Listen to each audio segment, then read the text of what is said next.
Well, hello everybody. The Gary Neville podcast is back, starring Gary Neville. It's a beautiful sunny evening at Old Trafford. Manchester United beaten, though, Gary, 1-0 by Arsenal. On a day, despite that scoreline, I presume you agree, not without its positives for United. Yeah, I actually thought that they played well. I thought they were the better team in the game in terms of performance. But we know that performance sometimes, obviously, isn't enough. And that Arsenal have got real resilience and they can sort of hang in there and sort of grind out, 1-0 victories, and that was really good from Arsenal. But I just thought there were some positives. I thought Cunha and Mbeumo, I think probably Mbeumo more in the first half, Cunha more in the second half, but I think they showed that they can sort of handle sort of a big game at Old Trafford. They showed they've got the quality and the ability. I thought Cunha looks a really good player. We obviously know that from Wolves, but you can see it's interesting. I actually thought that when Mount was on the pitch, they actually looked a little bit better up front in terms of connecting it. Now, obviously, Seshko had to come on and he was only on for 20 minutes and to try and sort of get that goal. But I actually thought when Mount and particularly Cunha on that side of the pitch, they looked like they did combine well with each other. I actually thought United found it more difficult the more subs they made. But I thought there were some positives for United. Obviously, there's a long way to go.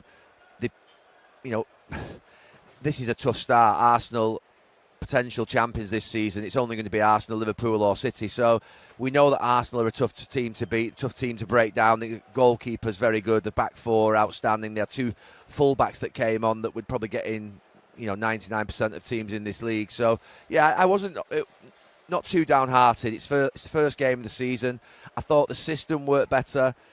I actually thought the back three did very well of Shaw, De Ligt and Yoro. I thought that Manchester United defended really well. I actually thought Casemiro and Fernandes played well in midfield, and I thought that was going to be a difficult game for those two against Zubimendi, Rice and Ødegaard. I thought they could get outnumbered, but they didn't. Casemiro and Fernandes, I thought, held their own. So, I think United over the course of that match, in terms of the football that they played and their performance, were probably the better team. But we know, obviously, they've lost the game, and that's what matters. And presumably, if Manchester United played well and lost, then there must be some good things to say about Arsenal too. Yeah, I think that I said a couple of weeks ago, Arsenal have got to pretend that the very first game of this season is February, and that was a February-March type performance. Go away from home, win at Old Trafford 1-0. That's a big, big result. Now, it's happened very early in the season, but it'll give them real confidence. They'll travel back to London tonight and they'll feel, together.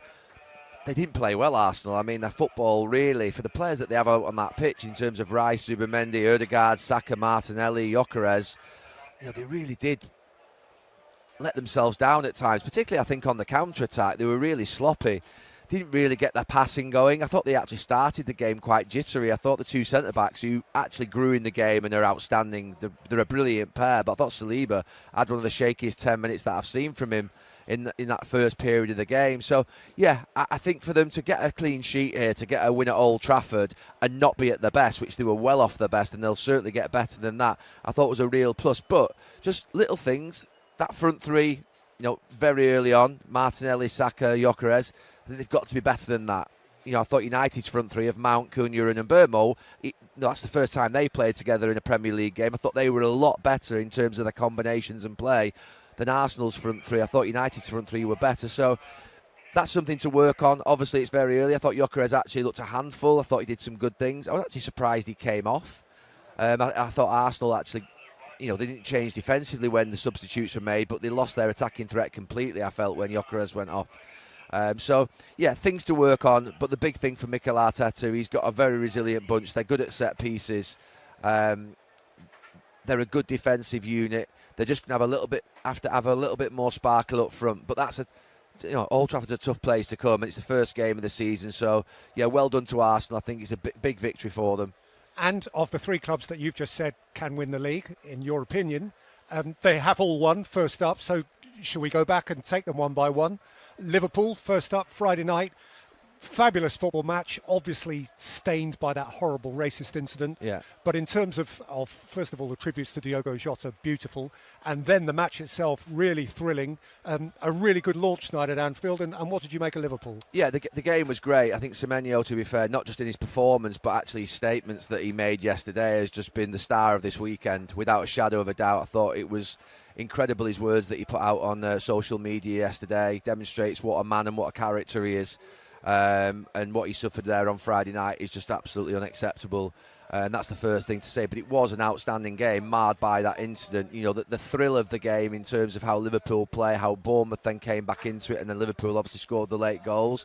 We had that debate at the end with Arne Slot, me and Jamie Carragher, because there's part of me loves that type of football, the leaving 2-on-2 at the back, the full-backs going forward, and even at 2-1 up, sort of over-committing. That's how we played out here for many, many years, and just it's that risk element of football. I think Liverpool are going to be a thrilling watch, and if they sign Isak, even more thrilling. And Ekitike had an outstanding Premier League debut. So, yeah, there was a lot of good out there on Friday night for us to watch amongst that sort of horrible incident. And it was a thrilling game, and you know, credit to Liverpool for coming back towards the end. But they've got so much firepower; they can score goals, and they're going to win a lot of games, maybe 3-2, 4-2, 3-1. You know, I think Arne Slot and the Liverpool players will want to see them get more solid defensively.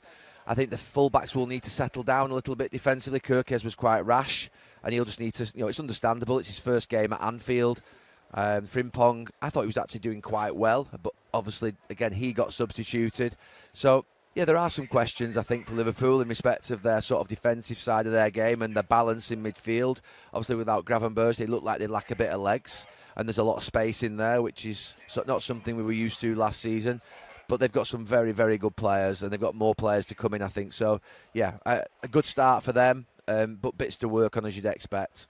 And perhaps, my opinion doesn't matter, but alongside Semenyo, who you rightly say is the star of the weekend, perhaps next in that list could be Tijani Reinders. I mean, he was a joy for City yesterday. Yeah, we didn't know he was that good, did we? Actually, I was doing the podcast earlier on in the week, and Jill Scott had obviously watched quite a bit of City in pre-season, and she said Reinders really good, watch out for him. And obviously I've seen him play, but then you watched him yesterday. It's the first game. We shouldn't get carried away by anything that we've seen in this first weekend, because things will start to obviously even themselves out and things will start to settle down. But what an outstanding game he had. And when you just look at the profile of a player and you think he scores with his left foot, his pass is with his right foot, the one that's over the top for Rico Lewis, his running power, forward and back, and you start thinking, ooh, that looks one hell of a play. There are very few players that you can see score a goal like that with a left foot, a pass with the right foot, you know, the running power forward and sort of the ability to sort of drive into that space.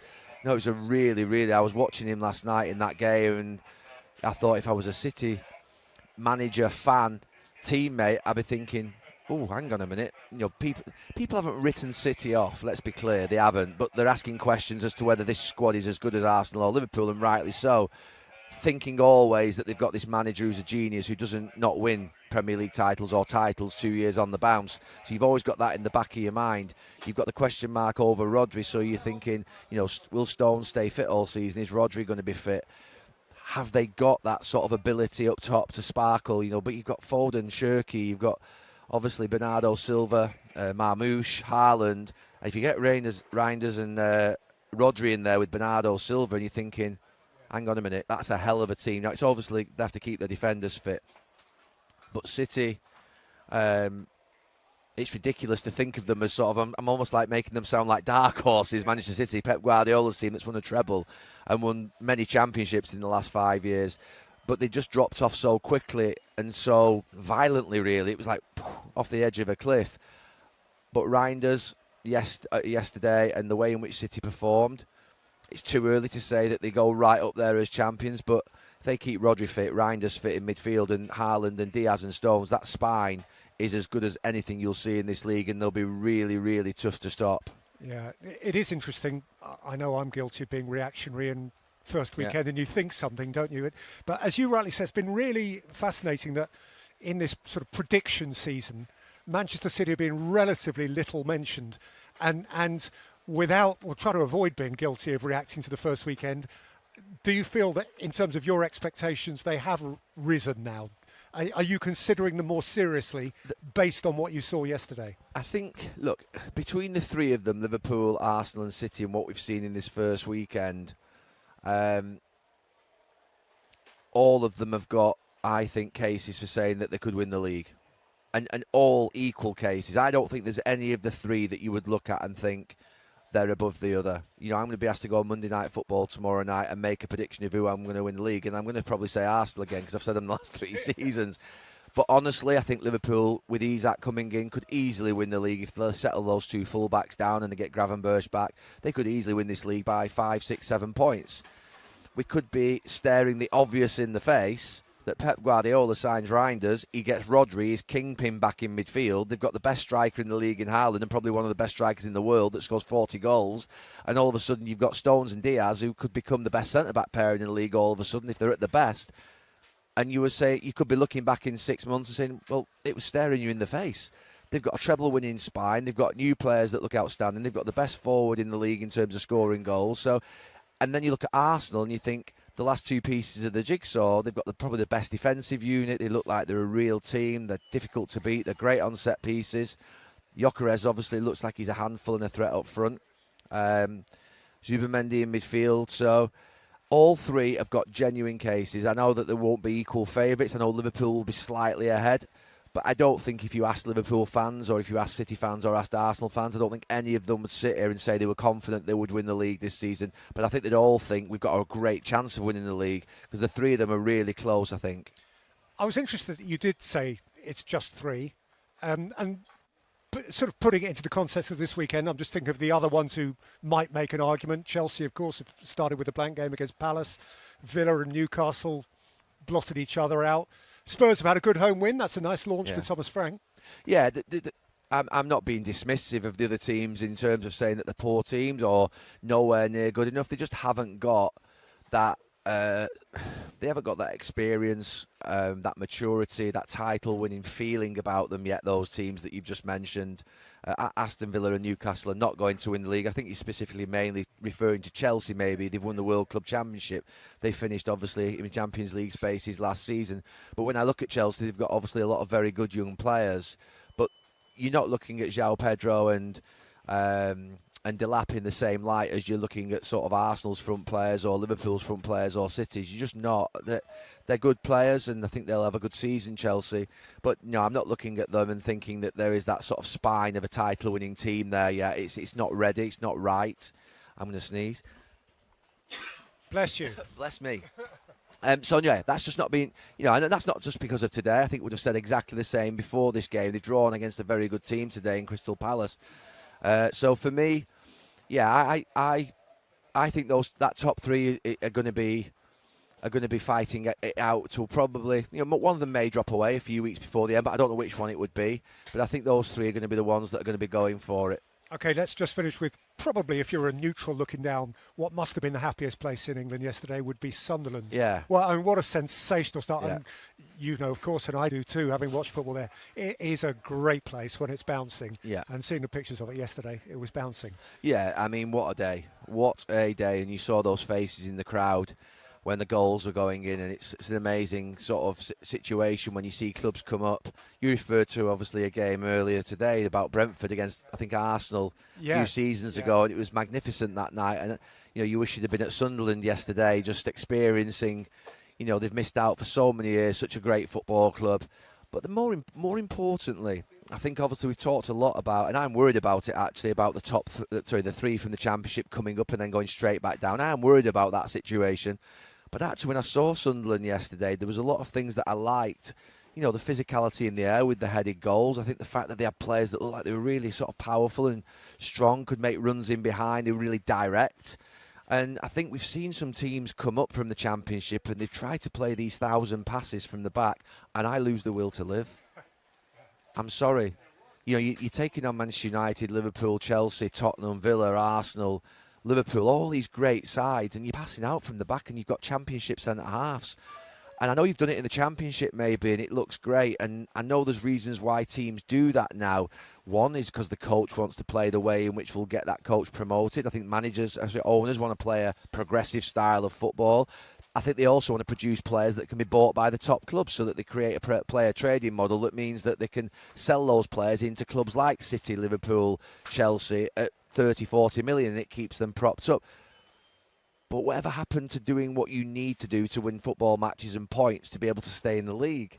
And actually, what I've enjoyed about this first weekend is that I don't want to see formulaic football. I don't want to see everybody playing the same way. I want to see direct, imperfect football. I do. Imperfection for me is beautiful in football. When players look directly run at players, and there's that element of, we've seen sometimes over the last few years wide players get the ball and pass it back and recycle it far too often. Now that can work, and sometimes if you've got 3 or 4 players in front of you, you think, okay, let's switch it, let's get it out the other side and see whether we can, push it into a different area of the pitch to get a sort of advantage. But I want to see wide players with thrill and risk, and players running forward and committing and over-committing in the box.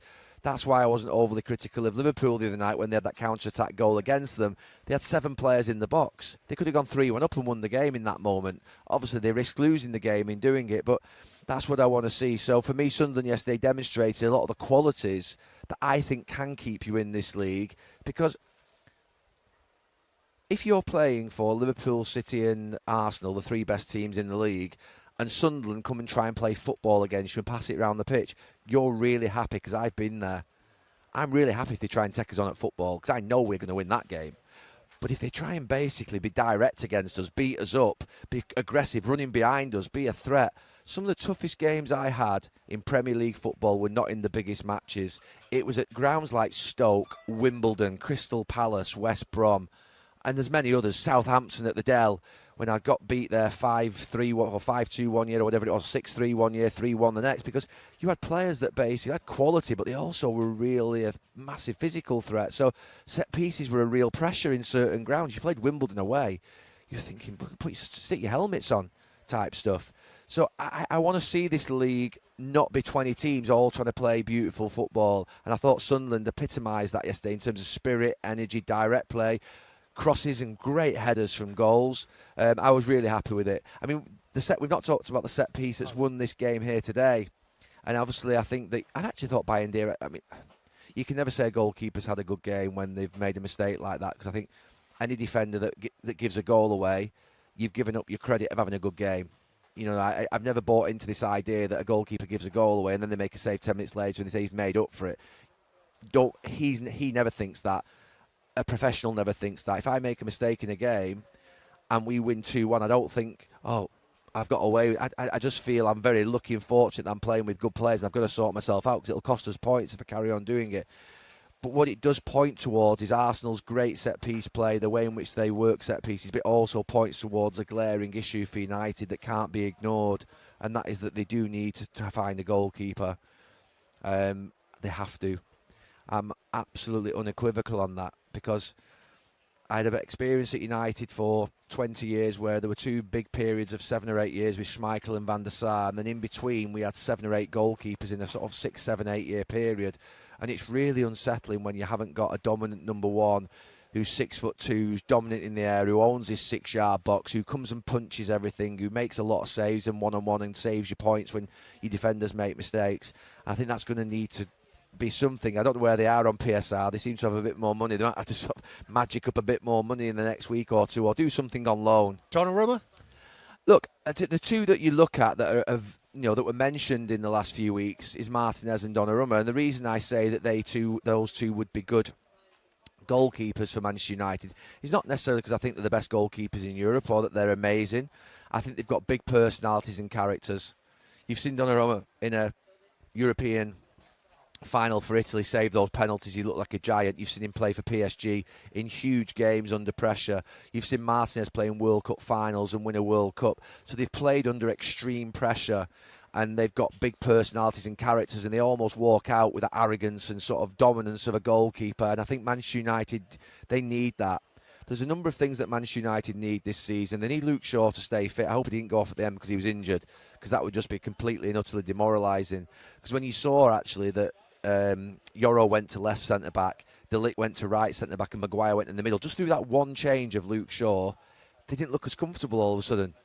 On the ball, they didn't look as comfortable. But when Shaw was left side centre-back, De Ligt was in the middle and Yoro was right centre-back, I thought they looked really good as a back 3. And I think if Martinez was on the left, that would be equally as good. But if Luke Shaw can stay fit, and they can have that other, Maguire or De Ligt and Yoro, they're going to have a good back 3, Manchester United. They're going to keep quite, decent clean sheets out of it. But you've got to get the goalkeeper sorted. I thought Dorgu looked quite good at left wing-back.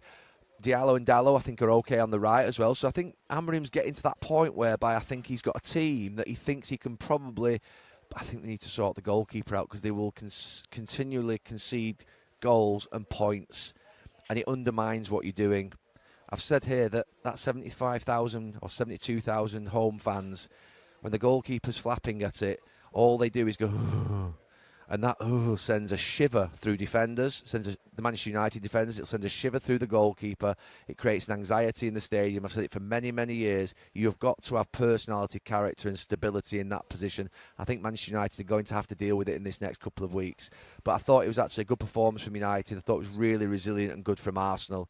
And we've had a really good first weekend. I'm looking forward to Leeds and Everton tomorrow night, 'cause I think that's got the makings of a really good game. But I think there's been some really good things this opening weekend. Yeah, and I'm reading that Leeds are a big team too, by the way.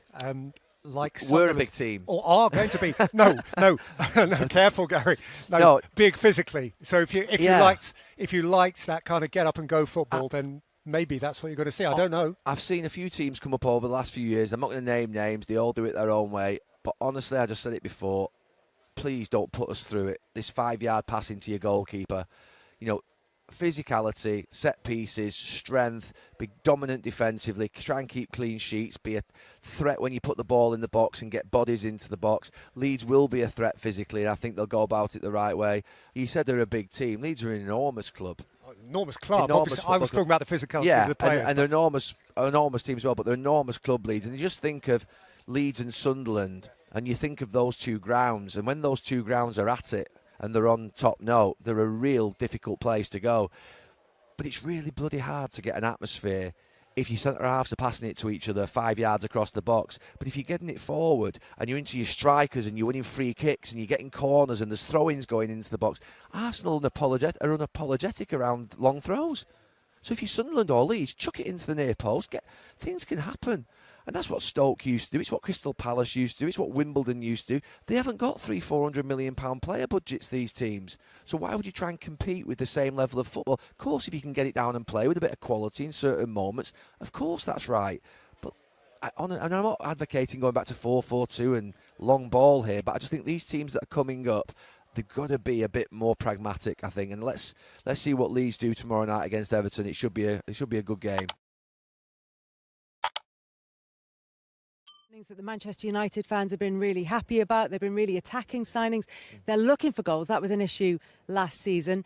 Have they got enough now in the squad to really improve from last season, and how far can it take them? Yeah, I was thinking that before about Ekitike. We shouldn't take for granted what he's done in this last couple of weeks, that kid. He's 22 when we say that people need time to settle in.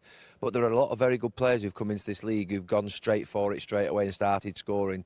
And then Bermo Cunha, Sesko, a lot of eyes on them at Manchester United. I think Manchester United fans, including myself, are surprised that the club have gone and spent that level of money.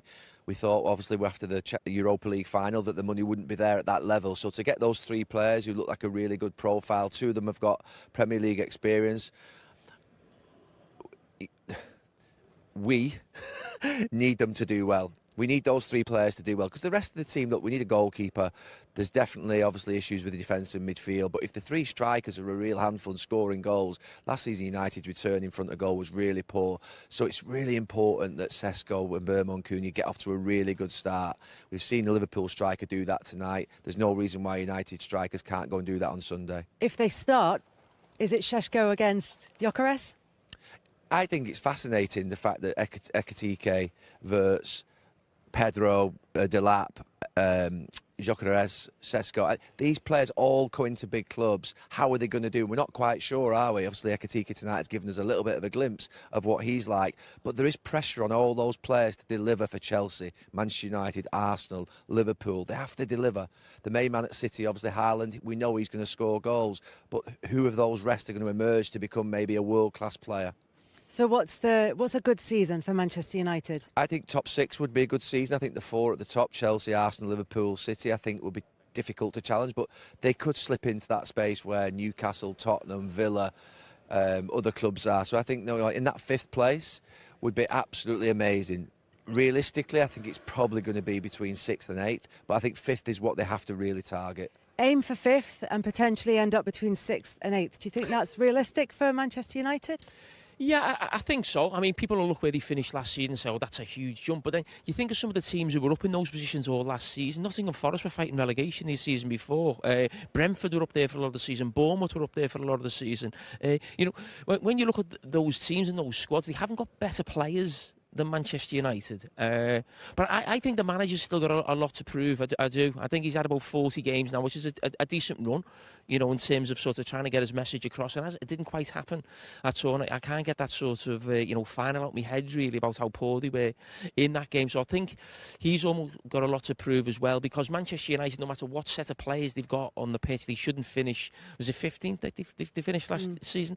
So Man United's squad of players and the expenditure, whoever the manager, that squad of players shouldn't be finishing that position. So I don't think 6th, 7th is completely, out of the question, because, as I said, they've spent what they always do, 250 million in the summer. Is there patience amongst the Manchester United fans, skint, or do they have to? They've saved a lot of money. Do they have to start fast?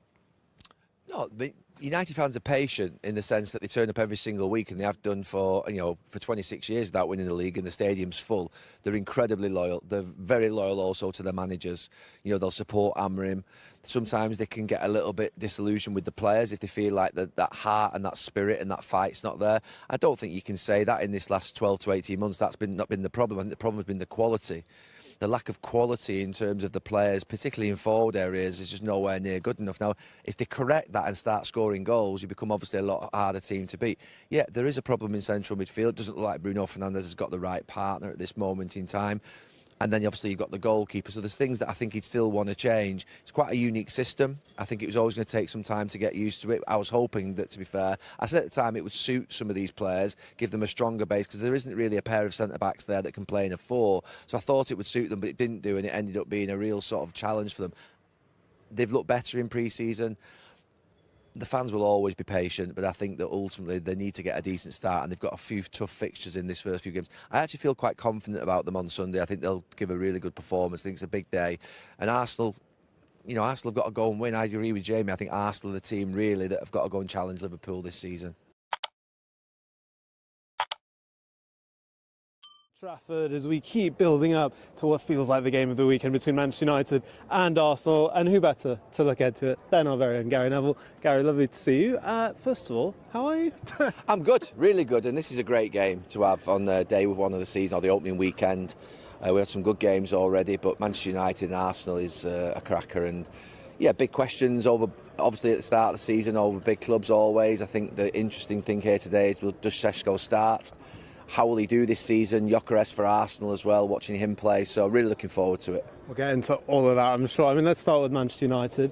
How are you feeling about them going into this season? New look front three. You mentioned Šeško there, Mbeumo, Cunha, proven Premier League players. Do you think that's the firepower Amorim desperately needed? Well, you've got to have hope at the start of every season, and Ruben Amorim really wanted to add firepower, and he's done that. I'm really surprised they spent that level of money. I didn't think they had. I didn't think they could because of PSR, but I didn't think that they had that level of money to be able to invest into the squad. To get Cunha, Mbeumo and Šeško, I think is promising. They look like the right profile. 2 of them have played in the Premier League before, so there's not a case of getting used to the league. Šeško obviously is the one that's got maybe a little bit more doubt about him because he's younger, and it's a real pressurised position at Old Trafford being a striker. But if the other 2 can score goals, it takes the pressure off him anyway. It can bed him in, so it doesn't necessarily mean that all 3 have to be absolutely amazing. I think if 1 or 2 of them can play really well, it means it could cover for the others. So I think for United, it's promising with those 3. There are still question marks in midfield, and obviously with the goalkeepers make too many mistakes. And I think if 4 of that back 3, if Shaw, Maguire, De Ligt and Yoro, if they can stay fit, they've got 3 decent centre-backs there, I think, that can do a good job for them. So I think it's more promising, a lot more promising than it was obviously 2 months ago when they lost that game against Tottenham, where it felt like the world was ending a little bit for if you're a United fan. I wanted to ask you about the midfield. You mentioned it there. If Šeško does start and it's that front 3, looks like Bruno Fernandes might play a bit deeper. Who's his ideal partner? We know United have been linked with Carlos Baleba this summer, but do you still think that's an area they need strengthening? Yeah, it absolutely need a central midfield player to go alongside Bruno Fernandes. I would have hopes that Kobbie Mainoo would have emerged in this last 12 to 18 months to be a real star. It's not quite happened for him. That maybe still could happen, but it doesn't feel like it's happening at the moment. Doesn't look like the manager's totally having him either in that position alongside Bruno. Casemiro, we know, has been a world-class player, but his legs, they struggle to get about the pitch, particularly if you're playing against a great team, and this always feels quite big at Old Trafford. Ugarte just hasn't settled in at all. So you're talking about really an inadequacy in there, and then obviously, like I say, goalkeeper as well. They're the two big positions. If a perfect transfer window would be a top-class central midfield player that's got legs and that can basically sort of mop up in front of that back three, and a goalkeeper that can keep the ball out of the back of the net. You touched on Šeško as well. I mean, you played with some fantastic strikers yourself. Ruben Amorim told us in his news conference on Friday, Šeško could be United's number 9 for years to come. He has to be. But I just wonder what attributes is he going to have to show to do that, because United haven't had a striker that's scored 20 goals since Robin van Persie. He's going to have to handle everything that goes with playing at this football club, and there's been a lot of examples over the last 10 years where players have come with great reputations, great potential, and it hasn't quite worked out for them. So composure, temperament, confidence, arrogance to be able to step out here and stick your shoulders out in your chest and say, I am Manchester United's number 9. That takes a lot, you know what I mean? And what I would say is that if he gets off to a good start, it'll make all the difference. We saw Ekitike for Liverpool the other night scoring at Anfield, a young player.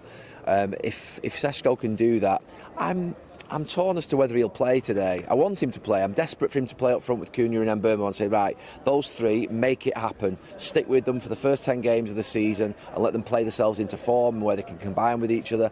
But I've just got a sneaky feeling he might go with Mason Mount. For a couple of reasons. One, to let Šeško obviously have a look at the game and see the sort of scale and magnitude of what he's coming into, but also to drop back into that 3 in midfield and basically drop onto Zubimendi. He's played in pre-season quite a bit, Mason Mount, so I've got half a feeling he might go with that. Very interesting. On the Arsenal side of things, feels like there's already a bit of a narrative that they've been so close the last few years. This needs to be the year with their reinforcements that they need to get over the line. I mean, do you share that sentiment, or do you think, Mikel Arteta has shown that steady progress and that actually by just competing they're doing really well in that sense? Well, I think by getting them to a second 3 years on the trot, he has done really well from where Arsenal have been in the last 10, 15 years. But it's Arsenal Football Club, and I can bounce from one thing to another here. I can say, the parrot on this shoulder will say, basically, he's doing great, he's second, but then the parrot on this shoulder says, hang on a minute, this is Arsenal. Arsenal are a club that should win trophies and win Premier League titles, and have done for many, many decades. They've been a top team. So if we're accepting second at Arsenal, there's something wrong. So I don't think Mikel Arteta accepts second. I don't think the fans accept second. Will he get sacked if he finishes second? No, I don't think he will, because I think they'll realise that they're doing really well. They're still getting the Champions League football. They're getting very close. They're building a very good team and have got a good team. So I don't think it's a case of they have to win this season. But the problem is, if they finished in 4th or 5th or 6th, that would be a real problem. Finishing second, I think, and maintaining where they are, I think he would carry on keeping his job. But they have to win the league. Declan Rice, Saka, players of that ilk, Ødegaard, they're fantastic players. Saliba, they're brilliant, brilliant players. They need to go on and prove now that they're trophy winners. That's the difference between being a really good player and a great player and deemed as being world class and deemed as being one of the Premier League greats, is when you go and win trophies. So those players that I've just named there, I think are fantastic players. Gyokeres and Zubimendi have joined as well, who can go and be great players for them as well. Is Gyokeres the one that can really get them over the line, do you think? Well, they need a centre forward. There was arguments last year that maybe they didn't need a centre forward, but you need a centre forward. It's hard to play football without a striker. Not just because they might go and score goals themselves, which you hope they do, but also the impact of just occupying centre-backs. If Gyokeres is in there, the centre-backs are going to be occupied, which means it'll make and create space for others. If you haven't got anybody to play against, you've got to be a hell of a player to be a number 10 and do what Mason Mount might do today or Havertz is doing. The idea that people can just go and become strikers, the reason they're not a striker in the first place is because basically as a kid they were deemed not to be good enough. So to then put them in a striker position as a sort of like a the peak of their careers at the height of this sort of league is not realistic. So that's why Manchester United have signed Šeško. That's why Gyokeres is at Arsenal, because they need these players and they need them both to succeed, both clubs. Gary Neville, so interesting as always. Just to ask you one more. What's your favourite memory here in this fixture at Old Trafford? My favourite memory, we beat them 6 which is very rare. I mean, some of the games here we got beaten. Obviously, quite a few famous games here. We lost the title here one year where Overmars scored over there. So I will mention the fact we had some really bad experiences. And I saw Freddie Ljungberg there before, who's obviously had some good experiences. But the best one, we beat them 6 one year here. And that was a brilliant game because you don't often get to play against a team of that quality and be 3-4-0 up and be able to relax. So it was just a nice day, and I think it was a sunny day as well. Quite early in the season, it felt like, maybe September. You're already making some comparisons. I'll take 4 today, not 6. Gary, well, thank you very much as always. What a game we have in store here at Old Trafford.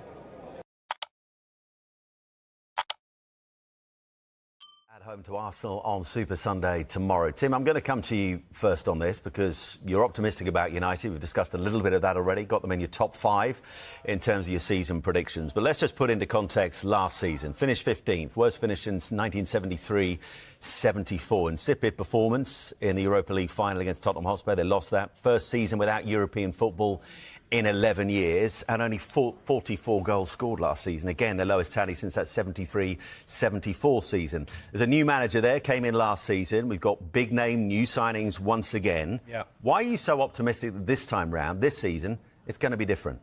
I'm just taking his word for it, Ruben Amorim, that he needed time. He needed time on the pitch. That's what he's cried out for. He said he wanted to come now, didn't he? He was encouraged to come a little bit earlier. I think he's absolutely right to come earlier. It gives him a good look at the players and the playing squad, what he has. They've managed to strengthen. And Burmo and Cunha, like I said, very, very good players, albeit playing for lesser clubs. Not everyone can play for Manchester United. Šeško, I would, like I say, just see how he gets on. He's only young. He's got potential, but he wasn't exactly ripping it up there in the Bundesliga. Højlund has been there before. They got very excited about his signing, an awful lot of money as well. That never worked out. And You're not making a great case for top 5, by the way. No, I'm just talking about if Šeško hits the floor running. Bruno Fernandes is a top 4, top 5 player in my opinion. I still think they've got good enough players, and let's just hope that he's knitted them together and they play with some cohesion, because it was just like a group of players being thrown onto the pitch having no idea what their jobs were. And it was disgraceful last year. It really was. Even the final, when you look at that, I mean, that could have, like it did for Tottenham. I mean, it changed the fortunes of the club. I mean, it could have been the platform what they needed, but it wasn't, because they were so poor. I mean, that final, I could not believe I was watching a game of Manchester United. And Manchester United do well. I want Man United to be great again. I really do. I like the big clubs to be big. I like them at Man United at the moment, only by name are they a big club. They need to start doing it on the pitch again. And I believe they will. And I'm going to give them the benefit of the doubt. I think this man might turn them around this season. And Merce, we'll come on to talk in detail about particularly that new front three that United have this season. But it just feels that the optimism around the club at the moment, which is quite understandable. He's had a full summer, Ruben Amorim, in charge, bringing the players that he wants to bring in. But that optimism, that confidence, so fragile, isn't it? Yeah, I think it's a nice game for them tomorrow. I think it's a nice game. They've got Arsenal. I think the pressure's on Arsenal to win the game. If Man United go and win it, it's great. Oh, my God, what a start. If they don't win, well, what do you expect? 15th last season, a shocker. New players in, they've got to mould, they've got to take time. So, you know, it's a real free hit for them tomorrow in a way for me. I don't fancy them one iota to do anything this season. One iota. You know, things are won in midfield. Their midfield's nowhere near strong enough for me. And for all the talent they got up front, they just won't dominate football matches, in my opinion. If you look, Liverpool won the league last year, very good midfield. Arsenal, very good midfield. You know, Man City, one of the greatest teams. Soon as their midfield fell apart with Rodri, never done anything. So it just shows you, you know, you watch, it's so open, Man United, and nothing's going to change there. People are going to say, oh, they've got the talent going forward, but they had talent before that. You know, Rashford, I know he didn't perform, and Garnacho and people like that, you know, have been brought up through Man United. These are coming in from teams that, you know, if they get a draw away at Bournemouth, you know, everybody's going home singing on the coach. That's not the case at Man United, you know, and I think the pressure will tell, and I don't see it. I'll be shocked if they finish in the top 8. I think they've done well. Days to go until the transfer window finally shuts in September, on the 1st of September. 7 p.m, by the way, it shuts on this occasion, not at 11 p.m. Yesterday, Eddie Howe, you'd have heard him probably in his press conference saying that the prospect of Alexander Isak still being at Newcastle United come the end of the transfer window very much out of his hands. He's not in the squad today. That'll come as absolutely no surprise at all, Merce. Where do you see this story going next? For you, is it a question of when, not if, he leaves Newcastle? Yeah, I'd be shocked if he didn't leave now. I think it's gone past that now. He's not playing in this game, and I think it'll be sorted out before the transfer deadline day. Problem is, Newcastle got to bring someone in. I just looked at their team. Well, look at that front line today. You've got Gordon up front, who's not a centre forward, in my opinion, and you look at the bench, and there's none on there. So it's who you're going to get. You know, he tried to get Seko, who went to Man United. I understand that if they get him, and then they can go and get rid of Isak. But at the moment, it's not good. You know, the man's a hero. You know, win a trophy, phenomenal player. You know, he's losing that legacy very quickly by not playing. I'm not saying he's turned around and said he doesn't want to play until I hear him come out and say that himself in front of the camera and say I refuse to play, and then it's a different matter. But at the moment, he's pushing his move, and I think he gets it. And in terms of, I mean, a massive amount of coverage, Clinton, on this throughout the summer, and it's the first thing we're talking about on this first weekend of the Premier League, but you can't avoid it at the moment. In terms of how he's handled it, and you see different quotes around what he's said, what he hasn't said. For you, from what you've seen from afar, how has Isak handled this? Yeah, but what Merce said, until you know, he comes out and says it, you hear all sorts of things. If we hear what we've been reading about and seeing, then he's not handled it well enough, nowhere near well enough, in my opinion. But I don't know, until he comes out and says something. You know who I feel sorry for the most out of this side? It's Eddie Howe. No one else. I don't feel, and obviously the Newcastle fans, and he's obviously his teammates, but as I say, I don't know what's going to happen. I do think the move to Liverpool will eventually happen, but they need it to happen sooner rather than later. There's only a couple of weeks to the window finishes. Newcastle need at least 2 more strikers in there. They were already going for Vissa, but that was to complement Isak because they lost Callum Wilson. So, yeah, it's not a good situation at the moment. They would have loved to have him at Villa Park this afternoon, but yeah, it's not good. But I do think the deal will happen. You know the biggest winner out of this, don't you? Wissa. Because he gets his move, and we'll come on to him, sure. Well, no one said a word about him. Yeah. Do you know what I mean?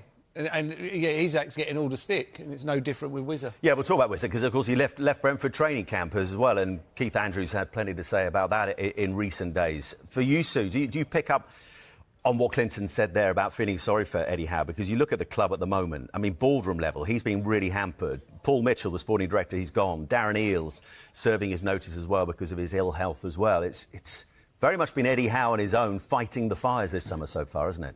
And I think that's probably one of the reasons why it has been such a difficult summer for them. I think when you've got no CEO and no sporting director, there was always going to be problems within that transfer window. So ideally, Eddie Howe would have wanted to have kept Isak and added another striker because Callum Wilson obviously went. And you think, I just look back to last season and the real feel-good factor around Newcastle winning that trophy. And you just thought if they can hang on to the top quality players, then they add to that. Where would Newcastle be this season? So to have that ongoing saga, and I think you look at the Newcastle team and what Eddie Howe's done, and there's a real sort of togetherness and unity within that squad.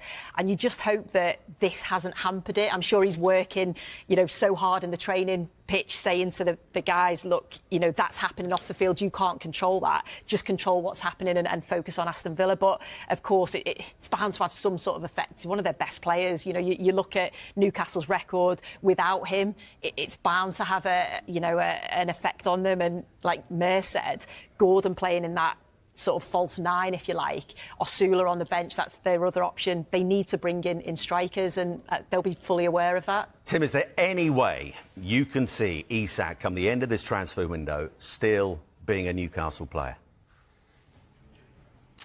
Yeah, it's possible. I don't see it. I'm with the guys. I think that it's inevitable that he would leave and his destination will be Liverpool Football Club. I think his head's been turned. I'm not sure Liverpool would take it so far down the line and make the boy burn the bridges what he's burnt. He's burnt all bridges now at Newcastle. I think even if he turns up, of course everyone wants to see him in a Newcastle shirt, even the neutrals, because we all believe that if he ends up going with Guy, who I'm sure we're going to get onto, to Liverpool, then it's going to be very difficult for anyone else to be competitive towards Liverpool. But from Newcastle's point of view, It's very disappointing. I really can't believe that he has come out and said he'll never play for Newcastle again. I don't believe that. I don't believe Mercy, you'd want to see him actually saying it rather than just relying on reports. He needs to come out and say he didn't say it because he's not looking good. You know, it's not looking good for him, and I think he needs to come out and tell the world. It suits every other party apart from him. So let's get it right. Eddie Howe is not in the dark here. You know, you're talking about he knows what's happening. Eddie will know if the boy's going to leave or if he's not. It's a case of when they can get Wissa over the line, then they need to let Isak go. I read a lot of articles about people saying someone needs to make a stand. Why don't Newcastle make a stand? Well, Newcastle will be saying, why don't Liverpool make a stand, or Arsenal or Chelsea? Because it happens all the time. Every transfer window, this happens. Some player looks like they're holding the club to ransom. Now, for me, if I'm Newcastle, they struggle. They're one of the richest owners in the world. They can't spend any money. So they need Isak to go out the door to give them some headroom so they can spend the money on trying to find a replacement. They're not going to find a like-for-like replacement of the quality of Alexander Isak, but what they're going to have to do is try and find other solutions around the pitch. So for the amount, I'm sure Liverpool need to stump up the money. If they've told the boy to burn the bridges, they need to pull up 150 million. I think that is the number what Newcastle are holding out for, I really do. And Bers, coming on to Johan Wissa, who we just mentioned, 19 Premier League goals last season. He left their training camp early. Keith Andrews confirming yesterday that he won't be in the squad to face Nottingham Forest in their Premier League opener tomorrow. Already a big headache for Keith Andrews at the start of the season, but I guess he would have expected that holding on to Wissa, they've always lost in Burma as well, is going to be very, very tough. But in terms of how he fits in at Newcastle, they need a striker. So from that point of view, he fits in well. But in terms of the pressure that comes to Newcastle in Champions League football, is he the right fit for you? Only time will tell. I thought he had an unbelievable season last season, a good season last season. You know, he's not had 3 or 4 or 5 good seasons, and you're going to be paying a lot of money for someone who's just turned it on this year, and he's had his year, and he's done well, and them two worked as a pair with Mbeumo. So them two very good together. What are they going to like when they're not together? They're all the things. You know, no disrespect. Brentford get beat by Bournemouth and they still clap everybody around the pitch. That don't happen at Newcastle, and it won't happen at Man United with the other lad. Only time will tell, but they have to get someone in before they can ask. Because if they don't, Newcastle are not going to be competitive this season, I'm afraid, if they lose Isak and they have to rely on Gordon. In the morning's newspapers. Joining us are Martin Hardy, the Times and Sunday Times Northern sports correspondent, and Ian Ladyman, the Daily Mail football editor. Now, after all that drama, gentlemen, in Italy between PSG and Spurs, I think the sub-editors must have obviously been watching that, because the papers have come into us a little bit late. So we'll bring you them as we get them in here live on Sky Sports News. But first, Martin, I have to get your reaction to that heartbreaking loss by Spurs, who were 2-0 up going into the 85th minute. Yeah, it was a strange game to try and summarise. You know, a lot of praise for how well organised Tottenham were, how pragmatic they were, the 3 defenders. We saw from Thomas Frank's emotion throughout the game that this meant a huge deal to him. He could have been sitting now with a trophy. What a great way to start his time at the Tottenham Hotspur Stadium. As it is, he has a heartbreaking failure and fails to land that second trophy in 12 weeks. Unfortunate in the sense that the goals came late and, you know, they perhaps took their eye off the ball. We have to remember this is a PSG team that seems to have to play just about every week and have come from the World Club Cup extremely tired. They've only been back in training since last Wednesday, we learned. There's elements of Tottenham's game that we see a kind of a stylistic change, the long throws, the set piece dependency. That was a key feature. It leads to both goals at the end of the first half, the start of the second half. And at that point, they were pressing really hard, pressing very high. It was kind of a little bit, there was a certain elements of what Arsenal did against PSG in the second leg of the semi-final of the European Cup against them. And it worked. But once that rhythm came back into the PSG side, and there are statistics I think Tottenham will have to change this season. They only passed the ball about 140 times to beat a very, very poor Manchester United team in the final of the Europa League. Today, I think it was about 140, 150 successful passes against 500 and something from PSG. And that meant that once PSG got their rhythm towards the end of the game, Tottenham was struggling for ideas, struggling to get out. Ramos comes on, scores the second goal with a very good header. And from there, it's not. We've realised it's not quite the lottery in a penalty shootout, but it's not a million miles away from being the flip of the coin. So I think there'll be a huge disappointment for Tottenham.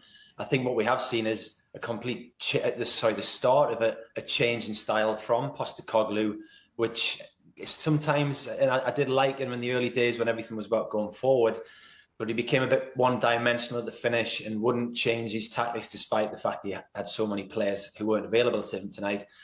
We've seen a little bit of flexibility from Frank tonight. It hasn't quite worked. I think you'll be really, really disappointed about this, despite the fact that fundamentally everything starts at the weekend in terms of the serious stuff for them. But it would have given them a great boost to the start of a managerial campaign, and it was so close. Yeah, Ian, let's get to your paper, the Daily Mail, calling it a Spurs shocker. Is it a case of new era at Spurs, but same old Spurs? Well, that's the problem with Spurs, you see, is that it's about perception, and it's about some of the things that people say about them. And I suppose you look at this game, you think, does it really matter? It doesn't really matter that you lose it. It's a glorified friendly, really. PSG have not been back in training for very long, as Martin alluded to there. And it actually would have been quite okay for Tottenham to lose this game. The problem for Tottenham is not that they've lost, but how they've lost. Because if there's one thing, or one of the key things that Thomas Frank has got to change in his however long it is that he spends at Tottenham, it's this idea that Tottenham have a tendency to shoot themselves in the foot, that they snatch defeat from the jaws of victory, or however that phrase goes, turned on its head. And that's exactly what they've done. It's his first competitive game, and that's exactly what has happened. They've played pretty well against the champions of Europe, and they've come very close to beating them, but they haven't. And then they've had the lead in the shootout and looked like they might beat them again, and they haven't. So they've lost it twice in the space of one night, and that is for Thomas Frank the problem.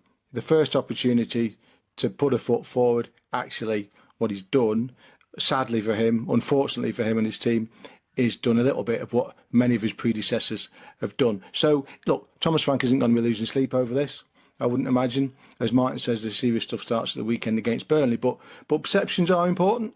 Perceptions outside are important. Perceptions within that dressing room are important. The way that players feel are important. They've come off a really, really difficult season last time round. It ended in an incredible night of glory, as we know. But from a league point of view, it was very difficult. All those players, or some of those players, will still have that in their bones. And this is an opportunity for them to start to shake it out, and they fluffed it. So they play Burnley at home, and then guess what? The week after, they're away at Manchester City. So I think they need to hope for something solid, something dependable, something other than what we saw tonight against Burnley. Otherwise, I'm afraid, rightly or wrongly, fairly or unfairly, those questions will be hanging in the air again as they go to the Etihad in about 13 days' time, or wherever it is. Yeah, well, Martin, Ian said it there, didn't he? Spurs do have a tendency to shoot themselves in the foot. They do have this reputation. And after winning that trophy last season, their first in 17 years, fans might have expected a different Spurs performance tonight, where they didn't shoot themselves in the foot. How deep-rooted is this issue? And what does Thomas Frank have to do to get round it? Well, we do have to remember this is just the start of his time there. And as I said at the start of what I was saying about the match, it was a very pragmatic approach from Thomas Frank, and I think we'll get that a lot more. You are playing against what I consider the best team in the world by a great deal, and once they click and once they bring on some of their substitutes who are top notch, Tottenham were starting to struggle. But let's remember, Thomas Frank has taken over a team here who finished with 38 points last season, at the fifth worst defence in the Premier League, and were fourth bottom of the division. So he's not taken over. He's taken over a team that won in Europe in a competition that didn't have a massive amount of great teams in it. It's funny how quickly the narrative could change, because if he'd won tonight and it was very close, then it's a European win, and what a great start for Thomas Frank. As it now happens, because they've lost, you remember all the failings of last season and inside this team, and you realise that there might not be that much change in terms of personnel. Who I did think was a standout tonight was Gyokeres, who showed real invention, power, determination, had a great first half and showed something different. Tactically, I think it was a lot different to what Postecoglou has done. It got a little bit more out of Richarlison by playing the 2 players up front. The three in midfield looked a little bit more compact until that final 25 minutes of the game. You don't get a job like Tottenham if everything was great before you. So he has to change it and he has to implement things. And I don't think Tottenham fans, I'm not sure if they agree with this or not, but that trophy shouldn't gloss over a lot of the failings of this Tottenham team and perhaps this Tottenham club and certain historical elements that Ian has alluded to there. I think on that flight home tonight or tomorrow morning, Thomas Frank will have seen the starts of the team that he wants to build. Whether or not he can get rid of that kind of that it's Tottenham, Roy Keane, Sir Alex Ferguson criticism that was thrown at them, we will see in time. It was very close. I think that they will need to play a lot better as the season goes on. They nearly sneaked past, I think the best team in the world at the minute. But there were reasons for PSG's failings in that first half, and a lot of it was fatigue. We'll see how Tottenham develop. It's actually not a bad start for Thomas Frank, I think, despite the fact they've lost. Yeah, Ian, it's not all bad for these Spurs fans watching this match, are they? There was a good performance from new signing Gyokeres. Palhinha made his competitive debut, a goal for the new captain Romero. There are plenty of positives to look forward to for the coming season, aren't there? Yeah, absolutely, and that's kind of why I say that it kind of does. It doesn't matter, but it also does matter, if you know what I mean. I think Palhinha is a great signing, by the way. I was a huge fan of his when he was at Fulham. I know they're very disappointed when he left. He's a really, really good player, exactly the type of player that Tottenham would need, and he may actually become more important than Gyokeres. In terms of Gyokeres, it was interesting. He started well at West Ham when he first went there, faded a little bit. If I'd have been Tottenham, I think I'd have been trying to get Jared Bowen out of West Ham before I tried to do the Gyokeres deal, but Thomas Frank will probably claim that he knows better than me about those things. Look, I'm always intrigued by Tottenham. They're a brilliant football club. It's never boring watching Tottenham, and I say that as a compliment, by the way. It was never boring under Postecoglou, and I don't expect it to be boring under Thomas Frank either. And those of us who dealt with Thomas do wish him well. He's a terrific guy. He's an absolutely terrific guy. He's a guy who keeps things in perspective, and that'll be very important when you're working at a place like Tottenham. What will be fascinating to see as the season unfolds is how Thomas deals with the spotlight that comes with being manager of Tottenham, because like it or not, it's not the same. Going from Brentford to Tottenham is like jumping into the ocean once after having a gentle paddle upstream, frankly, and that would be really interesting to see how he deals with that as much as how he implements his own style onto that squad. Yeah, you feel at times, Martin, during last season, Postecoglou perhaps found that difficult, or at least didn't enjoy the kind of attention and the media that he had to deal with by being Spurs manager. Do you expect a different approach from Thomas Frank? Yeah, absolutely. As I said at the start of the Postecoglou reign at Tottenham, I enjoyed the way his teams played, but increasingly in year 2, it was prickly. It was the journalist's fault. It was somebody else's fault. And it sat at a direct contrast to the fact that he wanted his teams to play with freedom and expression. And here was him very much buckling under that pressure, snapping at people. And Thomas Frank, as Ian said, that is always good to deal with. He's honest. He gives you a fair perspective of a game afterwards. I'm sure somebody told me years ago that a trainee teacher had been taught the first time you're in a classroom, tell somebody to open or shut a window to establish a little bit of authority inside that room straight away. The fact that he's had to go at Basuma for being late for this game and take him out of this game is a really clever little trick to say, I might come across as a nice guy here, but I'm in control and you'll do things differently to how it was done before. That's taking a good player out of tonight's game. The interesting part stylistically are that we watch Arsenal, who last season and the season before are relying quite a lot on corners and throw-ins, and now we see a move that was never the case under Postecoglou, who railed against that in defeat against Arsenal. We now see the pragmatic Thomas Frank moving further towards that. So it's going to be a proper potential English game of football when those two giants clash during the season. It's just interesting to see, more compact. And I'm sure Postecoglou's sitting, kicking a chair somewhere going, Vicario's playing, Van de Ven's playing, these players that he was desperate for last season but were never available. But the football club moves on relentlessly. His time is now in the past. This is Thomas Frank's time in charge. And they will play differently, and that was the big standout from tonight's game. Yeah, like we just saw a copy of the back page of The Sun there, where they've labelled it the Blooper Cup. Spurs blowing a 2-goal lead to lose on penalties. Of course, that will be the headline. That will be the message particularly from opposing fans as well. But Ian, what can Spurs fans look forward to this coming season, do you think? As Martin said, Thomas Frank is likely to be more pragmatic. But can we expect a different Spurs going forward? Although what we saw from Spurs tonight might have been an old Spurs team. You know what? It's interesting. The Postecoglou thing, by certainly the last 6 months of his time at Tottenham, had become a little bit of an untruth, to be fair. This kind of devil-may-care, expansive attitude to football, the high line, which, of course, we did see for the first year or so of Postecoglou's time, for good and for bad. He did try to change it. He did try to change it in the last 6 months. And one of his problems was that that didn't work either.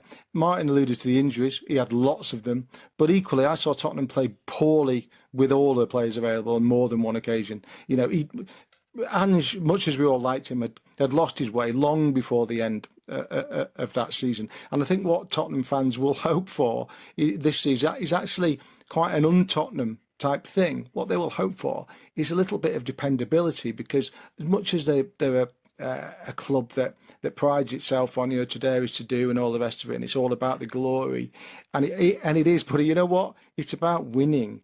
And Tottenham at times have embarrassed themselves. It's hard to say that about a team that's won the Europa League, right? But they did. They were embarrassing at times in the latter stages of Postecoglou's time. They did embarrassing things in their own penalty area. They lost by embarrassing margins in embarrassing ways. And that's hard for any fan base to take. And so I think moving forward, what Tottenham fans, again, as strange as it sounds, will look for this season is a little less of that, a little bit of credibility, a little bit of reliability, a bit of consistency, a little bit of knowing what the team are likely to do when they turn up on a Saturday or a Sunday, because they didn't have that under Postecoglou. They will have that under Thomas Frank. They will see quite soon how he will play. It will be slightly more functional for sure, but if it means that they don't ship 2 or 3 goals every time they step out at home, then that'll be a start. Yeah, all eyes then on their opener against Burnley in the Premier League on Saturday.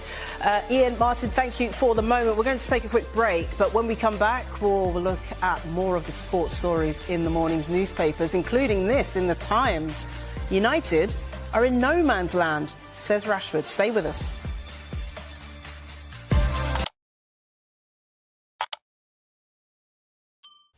It is the start of a new Premier League campaign, which means it's the return of our team news wrap. Who's in and who's out? Let's start with that Friday night football at Anfield. And Liverpool are without the suspended Ryan Gravenberch. Joe Gomez could make the bench. Conor Bradley is a doubt. For Bournemouth, Justin Kluivert's injured. Lewis Cook is suspended. Ryan Christie's not fully fit. Luis Sinisterra is out too. He is set to leave the club. On we go to tomorrow's lunchtime game at Villa Park. Morgan Rogers will be fit for Aston Villa. Andres Garcia, Ross Barkley will not. Emiliano Martinez is suspended. Newcastle new boy Jacob Ramsby won't be registered in time to face his old club, but Malik Chow will be in the squad. Joe Willock injured. Alexander Isak will be in the squad. Joe Willock injured, not travel.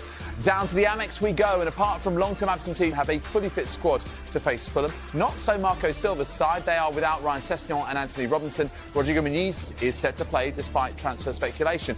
Up we go to the northeast, and Reggie Lebris has said that he could play a full team of new signings for Sunderland's first game back in the Premier League. That would need Mark Dew, Omar Alderete and Arthur Masuaku to pass fitness tests. And barring Crescencio Somerville and George Earthy, West Ham have a fully fit squad. To the Tottenham Hotspur Stadium, and Thomas Frank has recalled Yves Bissouma for his first league game at Spurs boss. There'll be late calls on Manor Solomon and Dominic Solanke. Destin Udogie won't be fit. Newly promoted Burnley do have a fully fit squad, barring what Scott Parker has described as a few niggles. To the Saturday night football, Wolves almost at full strength for the visit of Manchester City. Leon Chuomi is out long term. Pep Guardiola without Josko Gvardiol, Mateo Kovacic and Savinho. Late decisions on Phil Foden and Rodri. On we go to Chelsea and Stamford Bridge. Enzo Maresca has Travis Chalobah and perhaps Wesley Fofana available to face Crystal Palace. Benoit Badiashile and Romeo Lavia are out. Palace have Ebery Eze and captain Mark Gay available despite transfer speculation. Their only new injury is to Daichi Kamada. Now, to the City Ground, and Nottingham Forest host Brentford. Nicholas Dominguez, Forest's only absentee. Keith Andrews has confirmed that Brentford will be without Johan Wissa, who has been heavily linked with Newcastle. Graveen Kelleher and Kevin Schade may be fit, but Vitaly Janelt is definitely out. And, of course, our headline of the weekend comes from Old Trafford. Manchester United will have Andre Onana, Joshua Zirkzee and new signing Benjamin Šeško available. Hussein Mazraoui and Lisandro Martinez are out. Kai Havertz and Ricardo Calafiori will play for Arsenal if they get through training. New boys Viktor Gyökeres and Martin Zubimendi are fit too, but there is no Leandro Trossard. And in the Monday Night Football, promoted Leeds United will make a late decision on Jayden Bogle, while new signing Jakubio is suspended. Everton won't have Jared Branthwaite, but Vitaly Mikalenko and Harrison Armstrong, and potentially Nathan Patterson may play. The first place to watch all of the Premier League goals for free is the... Want to add Alexander Isak for a British record fee. Andy, you know all about a British record fee at the time. You know, Newcastle to Liverpool, £35 million. Talk to me a little bit about that, because Newcastle is such a special club, and it means so much to the fans, to the people of the city of Newcastle, but also to the players. How was it for you when you found out, you know, this is it, I'm the guy, I'm going to one of the biggest clubs, you know, in the land? What were the emotions like? For me personally, being from Newcastle, it was one of them things where I didn't really want to leave, didn't want to go, and it was a tough one when I did go. But for Isak, he's not from Newcastle, so he can do and act how he's acting now, and I think it's acceptable. Where for me, I never acted any way I wanted to stay, and it's a big move for him, and the way he's playing his cards at the minute, the Newcastle fans are not going to back him, and he's not going to help himself, which is a shame really, because he's such a good player, and every Newcastle fan wants him to stay, manager wants him to stay, and it's just a shame really that's how he's acting. 100%. I mean, I've got to say, I'm fascinated by the fact that you know, I mean, I would imagine, as I say, if you're playing for any team, to be a British record fee and you're moving to another great club, surely you would be, you know, ecstatic by that. But you were sad about it. You didn't want to go. Yeah, I think if I was at a club that it wasn't my home and looked up to and wanted to play for all my life, at what point did you know like that it was happening? And you well, were it was a transfer window the last day, and it was just like you're going, and that was it really. And it was something that it was really hard for me, to be honest. But this move here that he can take, it's not really the same as me, because it's not his club, you know. Yeah. I mean, the Geordies did take him in and made him one of our own, but when he wants to go, that's his mind's changed, you know. Yeah, 100%. Well, Alexander Isak will not be in the squad for Newcastle's opening game of the season against Aston Villa. Eddie Howe gave this update on the striker's future today. Is there a way back for him to play for Newcastle again on whenever it may be? Yes, I believe there is. But of course, discussions and talks would have to take place in order for that to happen. I think all options and potential scenarios are open and available to Alex. I don't think any door is closed. Ultimately, it's going to depend on him. I've said many times during this summer, I want him to play, want him to train. And of course, I've had those conversations with him. But I think the details of those conversations need to remain private. Do you still expect Alex to be a Newcastle player on September the 2nd? Yeah, I at the moment I would, but I've got no change of feeling throughout the summer. It's not in my hands, but he's contracted to us, so that's why I say that. I mean, it's interesting to see that, isn't it, really? I mean, it's kind of... You know, the door's open for him to come back, but the big thing is, Carlton, does this move get done? I think it does, you know. You think it does? I think it does. Newcastle fans are not going to want to hear that, but I understand they'll feel hard done by. But when you've got a player that doesn't want to be there or feels aggrieved over something that we probably don't know from the outside, there must have been other things going on. And for him to be training on his own, that, you know what that does for a player. A player's mind totally moves away from the club. Well, I was going to say, I mean, listen, I mean, as I say, as a fan, what is that like? I mean, if there's players that are training on their own, like, when you talk about that, the mindset goes, what, you not feel part of the squad, you're not part of the team? Yeah, because at the start, we thought he was training on his own because they'd gone, he had a little bit of an injury, he was training over in Spain, I think it was, to get fit, and then he comes back, and then obviously the hoo-ha about him, Liverpool coming in for him, of course, for a record fee. So I was thinking that he's going to go back and return with the team. But then that doesn't happen. Then you're thinking, there might be something else here. Yeah. And then whether it's Newcastle have told him, listen, go and cool off over there and train on your own and then come back with a better frame of mind. Or he's saying, I'm not training with you until you get rid of me. Or we'll go to the next page now because I'm done with you. That's something like that. Yeah. But we can only speculate, you know, and I find it very awkward when we speculate and don't know the facts. Yeah, of course. Because we've been in that position when the story's been printed and it's totally different story. Yeah. So you have to understand. I think he's got to the point. Yeah, what has he promised? Was he promised a new contract last season? Did that happen? I know there was a change of backroom staff and board, and I think it had something to do with that because he was promised something, and then when the new regime came in, it kind of changed. So he probably feels hard done by. Absolutely, and look. And you were there at the Carabao Cup celebrations when Newcastle. I saw you celebrating with the team as well. Yeah. Was you there with the team? I was up there. Yeah, was you? The trophy. I saw it. Yeah, but that's it. You should have got your kit on. The kids with me, they loved it. It was brilliant. But that's it. I mean, look, you are a Newcastle fan. You know, you love that team, and I think if Alexander Isak, if he doesn't get that move. From a Newcastle fan perspective, how do you think they're going to feel about that? How long is that going to take to reintegrate into that side, going out there in St James's Park? I think his first goal does it. You think that's it, easy as that? Work hard, run about the pitch. First goal, he'll get the fans back on side. And so you think that's a possibility? I think obviously, yeah. If he's staying and he plays, the fans will turn back and say thanks for staying, and thanks for a couple more goals for this. I don't think he does, but. If the door's open for him and he doesn't get his move, and then he ends up staying for the season and scores a couple of goals, I think it's all back. I love that. One goal does it. One goal does it. One goal. It does. Very good. It changes a lot of things. One goal. The developing transfer news this evening, and there's loads of it. Now, I say we. I'm delighted to say that Mark McAdam is with us as usual to give us the details of the stories that matter, and Premier League winning goalkeeper Asmir Begovic will give us the very best analysis. Great to see you both. Thank you for coming in. Now, loads to talk about with Asmir, including the future of Gianluigi Donnarumma. Why are PSG letting him go? And is he destined for the Premier League? After weeks of letdowns and turmoil, are Newcastle on the verge of getting a deal over the line? And as Liverpool close in on landing a centre-back, what does that mean for Mark Gay?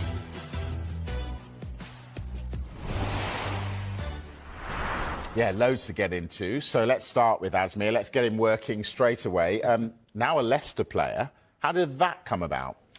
Yeah, I mean, it came about in the summer where Leicester were looking for some goalkeeper cover, maybe expecting Matt Hermansen to leave the club and move on to a different club. And yeah, I was one of the options, and for me, it was a no-brainer. I mean, it's a fantastic football club, huge football club, massive fan base.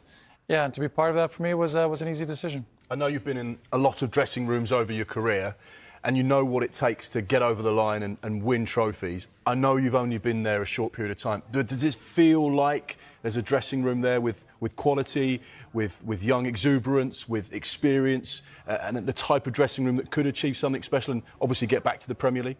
Well, that's the goal. It's the number one goal. We have to get promoted by any means necessary. Obviously, direct promotion would be the first goal, and I definitely think we have the quality to do so. I think if you look at the players, the squad that we have, the quality is certainly there. The togetherness seems there. It's a good bunch of lads. I've only been there a couple of weeks, so I've seen that. And I think, as well, in terms of young talent, the likes of Jeremy Monga, there's some really talented young players, Casey McAteer. So we want to give them the platform as well to succeed and contribute to the team as well. Of course, the Championship season underway. Premier League season starts tomorrow, but we've still got until September 1st for the deadline. As a player, what is that period like? It can be a very difficult period. Obviously, there's a lot of noise. I think these days there's more noise than ever before. People, agents, social media, so many things going on behind the scenes that obviously affect players. The bottom line is you still have a job to do. So obviously, if you're paid and contracted by the football club, you still have to train every day, be professional. But it's not easy with things maybe going on in the background where there's a move potentially happening for you and your future is uncertain. there's always the risk of injury, so you have to be aware of that. So it's about being professional, but also managing everything that comes with that. So it's never an easy one. I've been there before where it's gone to deadline day, right to the end, and you still have to try and carry on to do your job to the best of your ability, but knowing things could change very quickly. Tell us about the deadline day moves. You touched upon it there. Then they get right to the wire, don't they? They really do. I mean, 2010, Portsmouth to Stoke. I think the deadline was 5 o'clock, and I didn't sign until 4:30 that day. So it was a very, very stressful few days leading up to it. You don't quite know where you're going to be, what you need to do, where you need to go. So it's a massive relief once that gets done. And the second one was with Bournemouth when I went to Karabakh on loan in 2019. So that happened in the last couple of days. The window with a loan was agreed, thankfully, and I was able to move on. But very stressful times, and it's not something you want to do. So I'm really glad that I was able to do my business, get my move done relatively early this year. Brilliant. Listen, there's so much from Asmir to come throughout the hour. Now, we want you to get your questions in for Asmir. We're going to make him work tonight. Get in touch on X. We're at Sky Sports News. Use the hashtag #AskAsmir. Now, anything you want to ask Asmir, get in touch, and we'll do that between now and 8 when we come off air. So, Asmir, good luck. Right, let's get you right up to speed with our top transfer story this evening. Jacob Ramsey to Newcastle, gathering pace. Keith Downey has the latest. Newcastle acted quickly this week after being alerted to the availability of Jacob Ramsey because Aston Villa need to sell a player for their own financial reasons. So Newcastle made contact with Aston Villa on Monday. Some talks have taken place behind the scenes since then. There was a little bit of uncertainty last night as to whether a deal would be struck, but finally it was struck this afternoon after Newcastle and Aston Villa agreed a fee of £39 million plus a potential £4 million in add-ons for the midfielder. Of course, that represents pure profit to Aston Villa, and for Newcastle it's a long-term replacement for Sean Longstaff, who of course was sold to Leeds United just last month. Of course, there's been so much speculation surrounding Alexander Isak. That situation has not been healthy, but quietly in the background Newcastle have got to work in bringing in players, and the last week has been positive for them. Malik Chow arriving from AC Milan for £35 million. That one was announced a couple of days ago, and now Jacob Ramsey, who's currently on his way to the northeast and will begin his Newcastle medical this evening. What do you think, Asmir? Ramsey to Newcastle, good move for them?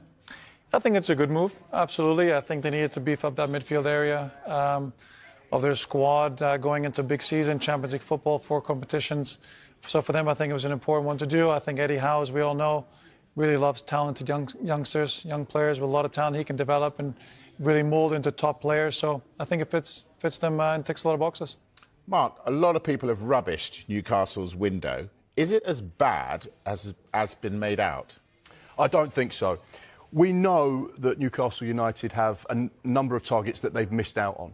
But that doesn't necessarily mean that it's been a bad window. I think the key in this situation is that they move on to other targets that they feel will still make their starting 11 stronger.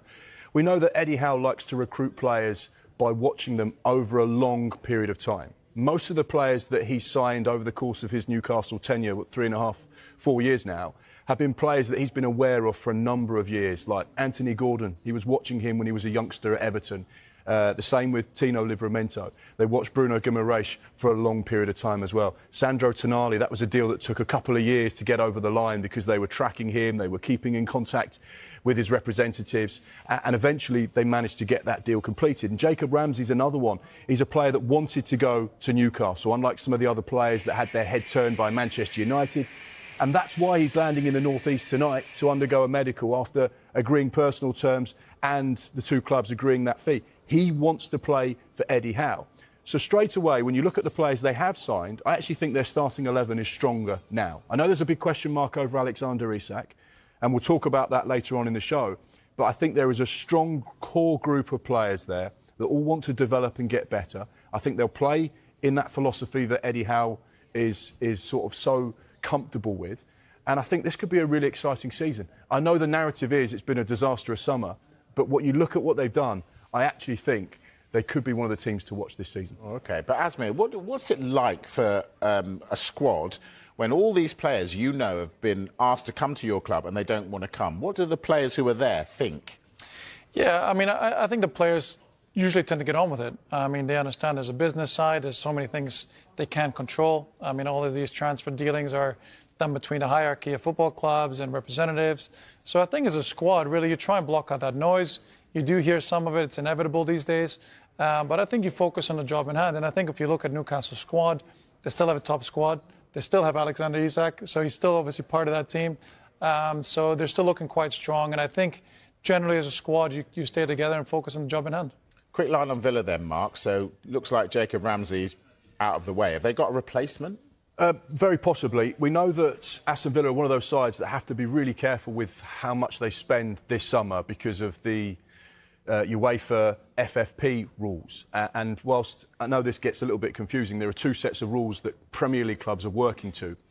Those are PSR rules that are for Premier League sides, and the FFP rules are for those working in Europe and operating in European competitions, so Champions League, Europa Conference League. So some clubs, like Aston Villa, have to make sure they satisfy two sets of results. And Aston Villa this summer have to make sure they comply with the FFP UEFA rules, hence why they've had to sell one of their players, Jacob Ramsey. He was into the last 2 years of his contract. The replacement, Marco Asensio. Now, Aston Villa fans will know him because he was on loan from PSG last season. He came in on deadline day, scored 8 goals in all competitions, 3 in the Premier League. Was absolutely sensational. The fans absolutely loved him. 29 years old, really experienced. Our information is that Aston Villa are interested in another potential deal for Marco Asensio. Is that a loan deal? Well, the problem is he's into the last year of his contract. So PSG are going to be unwilling, shall we say, at this stage to just say, oh, yeah, go on loan for another season, unless there's a high loan fee attached. But they'd most likely prefer, we want a permanent solution here. You've got to take his wages and you've got to give us some money for the player. And that's where it might be a little bit of a problem for Aston Villa. But the fact that he is 29 and into the last year, it might just maybe suit them where they can say, well, this is what we can afford to give you. This is what we'd like to do with regards to this deal. But he's certainly one player they have their eye on to replace Jacob Ramsey. OK, so Ramsey to Newcastle. Is Yoane Wissa going to Newcastle? Well, Eddie Howe would certainly be hopeful that they can get a deal for Yoane Wissa, but this isn't a simple situation. It's been really a bit of a saga over the course of this summer. The player wants to go to Newcastle. He wants to play for Eddie Howe. He wants to experience Champions League football. And he's going into the last year, although the club do have an additional year option on his contract. So he's got essentially 2 years left on his Brentford contract. And there has been that Newcastle offer that's been rejected. And as far as the club are concerned, they don't want to sell Yoane Wissa. They want to keep him. They don't want to completely decimate that team whilst they've got so many other changes. Thomas Frank, the backroom team, they want to try and keep the core of that squad together, of which Yoane Wissa was a huge part of their success last season. So it remains to be seen as to what happens. He is a part of a domino effect because we know that Brentford are in the market to try and sign Bournemouth's Dango Ouattara as well, and that has a knock-on effect. But it'd be interesting to see how this one develops. We know that there has been interest, and Keith Andrews was actually talking today in his pre-match press conference about this situation. Here's what he had to say on Yoane Wissa. As a head coach, I want Yoane in the building. I want him to be part of the first-team squad. I see that moving forward, but obviously I'm very, and I keep saying this, I'm very understanding of his situation. But for Yoane on Sunday, he won't be involved. We've seen this sort of situation before, Asmir. How difficult is it for everyone involved when a player wants to go somewhere else and the club doesn't want him to go? It's a very difficult situation. Obviously, the business side is where it really takes over in instances like this because Brentford want to maximise the value. The player wants to maximise his earnings, his career. He wants to go play at the highest level. So everyone's looking at their best interests. And obviously finding a deal in these situations can be difficult. You know, I can understand why he wants to go to Newcastle. It's Champions League football. He's a great fit as well because he's an ideal replacement for Callum Wilson, who's left Newcastle. And he's a very dynamic player, runs a lot, covers a lot of distance, very aggressive, knows where the goal is as well. So he's obviously a finisher. So ticks a lot of boxes for Newcastle, and I can see why they want him. OK, let's talk Liverpool now. Mark, they're after a couple of centre-backs. Giovanni Leone, the youngster, where are they with this one? Yeah, 18-year-old centre-back at Parma. On Wednesday evening, the two clubs agreed a deal worth £26 million. The player is currently In the UK at the moment, I think one of the key things as well was the player wanted to join the Premier League champions. Who wouldn't with the squad they've got at their disposal at the moment? He is going to be a part of the first team squad whilst he's only 18 years old. He is very much going to be a part of that team and that squad. One for the future without question. How much game time he'll get this season, but he's certainly in the thinking there of what Arne Slot wants to do. So, yeah, that's the latest with Giovanni Leone. We're just waiting to see whether Liverpool like to maybe Alexander Isak's future now. Let's go to St James's Park. Keith Downey is there for us. Keith, here we go again. You, me, Alexander Isak. What's the latest? Look, Mike, not really too much has changed since we last spoke about 5 minutes ago. No, since we last spoke, I think at the tail end of last week, as we saw, Alexander Isak was left out of the Newcastle, both the Newcastle squads that played here in St James's Park on Friday night and then Saturday in their last two friendly matches before the start of the season. And of course, Eddie Howe fielded questions on it after both of those games. His words were that he can't select Alexander Isak right now, and he would love to do that, and if he could change things or change Alexander Isak's mind, he said he would have done it yesterday. So he didn't go as far as saying Alexander Isak is refusing to train or refusing to play, but he made it clear, reading between the lines, that Isak's head is probably not in the right place for him to be performing for Newcastle United at the moment, and that is why he is essentially training on his own. I don't think he's seen any of his teammates really since he returned from his self-imposed training visit over to Real Sociedad, when of course he went out there for a week on his own. The rest of the players have all been training as normal in the mornings, and Alexander Isak's been turning up round about 3-4 o'clock in the afternoon to put himself through his own paces. So look, it's becoming a bit of a toxic situation, isn't it? Not what Newcastle want ahead of the new season. And Eddie Howe says he doesn't see that changing ahead of their trip to Villa Park in the season opener on Saturday lunchtime. I don't think we're going to see anything definitive to this situation until the transfer window is closed. We know Liverpool have made one bid, £110 million plus add-ons. That was flatly rejected by Newcastle, and I've been saying for a number of weeks now, Newcastle will only allow Alexander Isak to go if, one, they receive a huge offer that they can't refuse, I think anything round about £150 million, and two, they're able to get a ready-made replacement. They tried and failed for Benjamin Sesko last week. Of course, he went to Manchester United, and it feels like the options for Newcastle are now very thin on the ground. So I think as the days go on, it's becoming increasingly likely that Alexander Isak will remain a Newcastle United player this window. And of course, bridges are going to have to be mended, because the Newcastle fans are not happy with what they've seen from his conduct over the last couple of weeks. So it feels like a lot of work is going to have to be done behind the scenes to ensure that they can get together. Newcastle need him, he needs Newcastle, and move on into the start of the season. Keith, those bridges will be bigger than the Tyne Bridge, I reckon. Let's talk Johan Wissa. Any movement on that one? Yeah, well, look, Mike, this is becoming a bit of a saga as well. Newcastle desperate to bring him in. He's desperate to come here to Newcastle. Of course, as we know, he's not been involved with Brentford in their last couple of pre-season friendlies or really in training either. We're told that Brentford want to bring in a replacement first before allowing him to leave. Not dissimilar, really, from the Alexander Isak situation here. But again, this one has dragged on for a couple of weeks too. I think if Newcastle had their way, they would like to have him in before the match against Aston Villa on Saturday. Look, there still is a chance of that, but it's a domino effect, isn't it? Because they are waiting on Brentford bringing someone else in themselves, and of course they then need to agree a fee with Brentford. But it's been a protracted one, that one. But I still do expect him to sign for Newcastle. It's just not been quite as simple as many would have hoped. OK, and what about at the other end of the pitch, in defence? One in, one out, is that the situation? Well, definitely one in the shape of Malik Chow. He arrived late last night into the northeast to undergo his medical today. That's after Newcastle struck a deal with AC Milan at the weekend. They've been scouting this player for a number of years. They've been to watch him live 8 times, and Andy Howe, who's led negotiations in this, has actually been over to Italy to meet AC Milan twice throughout the summer. So it looks like they've managed to land their man in a deal round about £35 million. So that's the central defender they've been looking for a long time.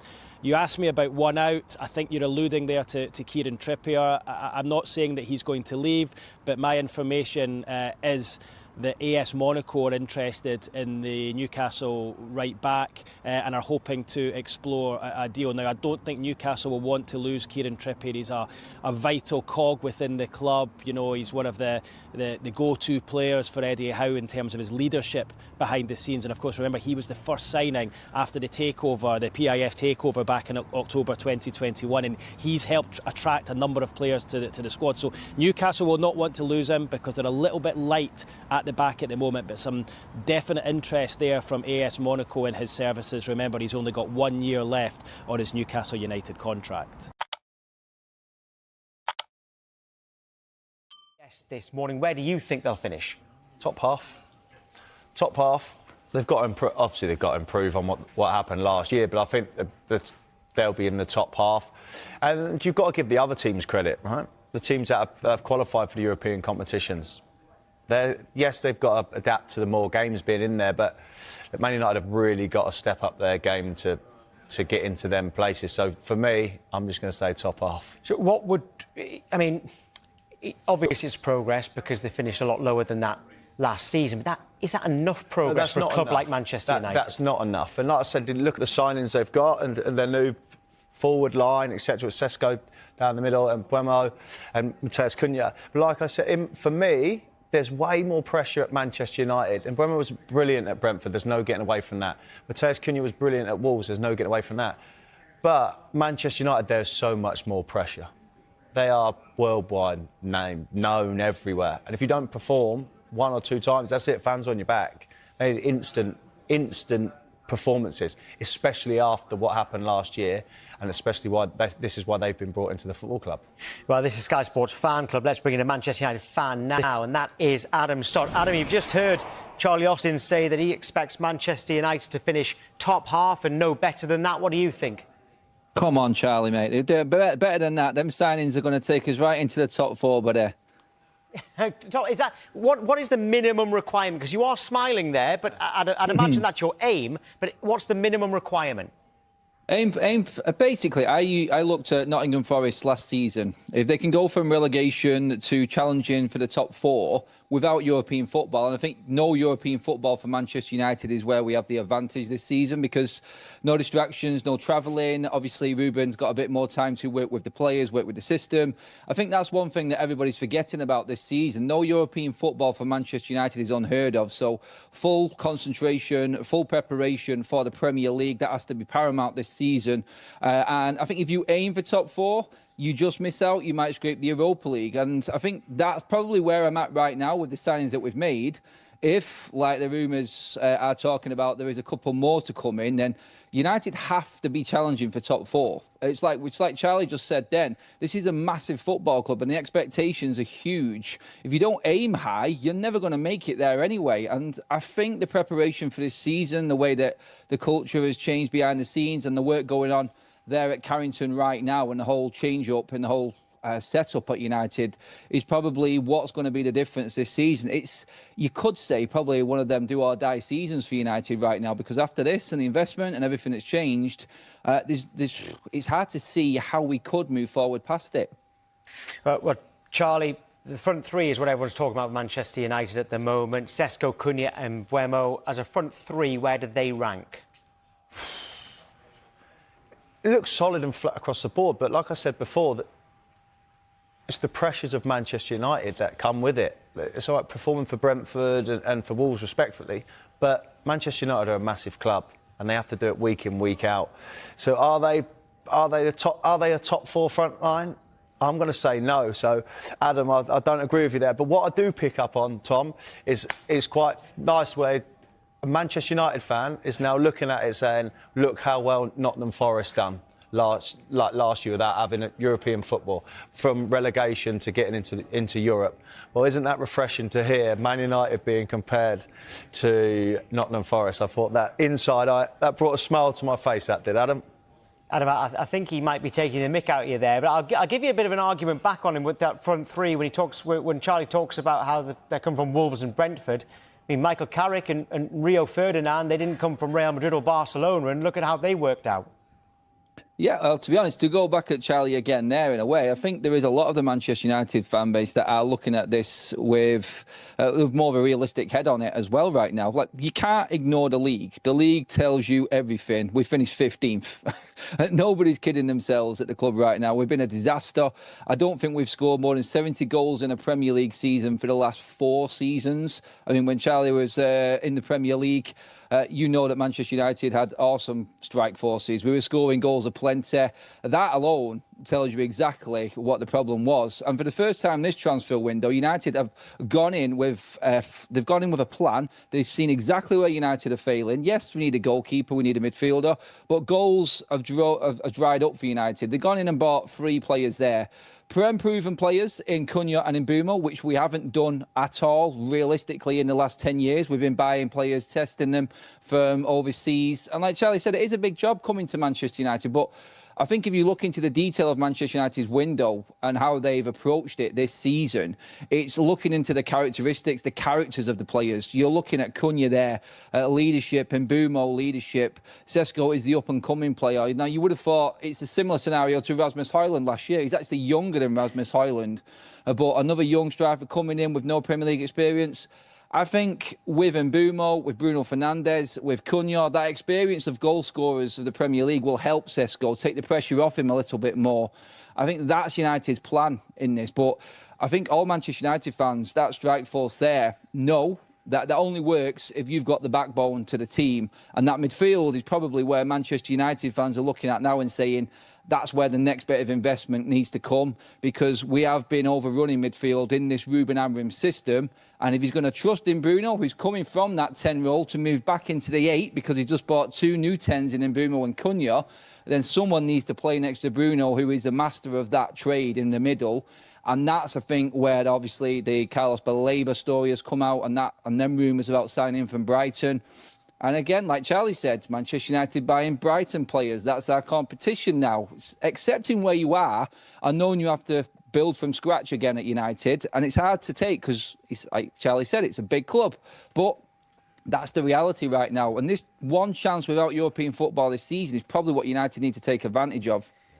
Adam, if Manchester United make a bad start to the season, I know you're hoping they don't, but if they do, what happens with Ruben Amorim? Because he is now building a squad for his system. There won't be the right players if a new manager comes in and wants to play 4-2-3-1 or 4-3-3. So if you make a bad start, what do you want to see happen with Amorim? The start of his career at Manchester United has been a disaster. He's just coming off the back of our worst ever Premier League season. And he did play the part in that. He came in, he said, I'm playing my way. He wouldn't adapt to the players. He wanted the players to adapt to him, and they didn't. That's why we've released 8 first-team players from this time from last year. They just didn't want to work for him. But results are results. Manchester United need to be up there. Manchester United, I think, have got Arsenal, City, Chelsea and Liverpool in the first 8 games of the season. This is a tough start for United, but I think everybody's out of patience right now. There's no sentiment left. It's now he has to deliver, Ruben Amorim. And I think with these players, he hasn't got any excuse. We want to be able to judge Ruben properly and not have to talk about, well, it's the ownership, look at what's going on behind the scenes, this is disrupting this, how can he perform with players like this who don't even want to play for him? And now he's got the players in, and these are really good players that every big club, as we know, in Europe and in the Premier League in particular, was after. He has got quality in this side right now. And if he doesn't deliver, the pressure will be on. And as much as he's got a good relationship with the owner, Sir Jim Ratcliffe, I think that will be tested. If United are languishing where Charlie says he thinks we're going to finish up, then everyone's going to be looking at this differently, because when the window shuts, it's all on the football. And if the football's not working and it's not looking good, United are mid-table, then there's only one man that they're going to look at, and that's the man in the dugout, and that'll be Ruben Amorim. Adam, great to speak to you. Thank you. Cheers, guys. I've had loads of voice notes coming in on WhatsApp, and here's one from a Manchester United fan. Come on, Charlie. This is Manchester United we're talking about, brother. Finished 15th, but still attracting big talents like Benjamin Sesko, Cunha, and Buemo. Come on, guys. United are coming for everything this season. All new attack. We just completed the treble in pre-season, and we're coming for the treble on season. Come on, United. Your face there when you heard treble. I thought, I understood. I thought, yeah, do you know what? At the start of it, okay, I kind of get it. And then all of a sudden, I was thinking, we're coming for the. I was thinking, no way, not coming for the light, not winning. No, just not for me. I get where Man United fans. I get what I said. I think they were only finishing in the top 10, but the pressure is on. It's on the manager and it's on the players that are coming in, and that's how I see it. Manchester City departures, we'll just follow that up now as well, potential incoming as well, and speak live to our South American football expert, Tim Vickery. Also find out a little bit about a few other players from South America who could find themselves into the Premier League. Good to see you again, Tim. The last time you were here in the studio next to me, you're back in Rio now? I am, yeah, where it's alarmingly cold. I want my money back. I've been the victim of a cruel hoax. Tell you, it's lovely here. It's 32. It's 32. So I'm told. Come back. I don't expect sympathy. In a couple of months' time, the boot will be on the other foot. But in the meantime, you're sweltering. I'm suffering.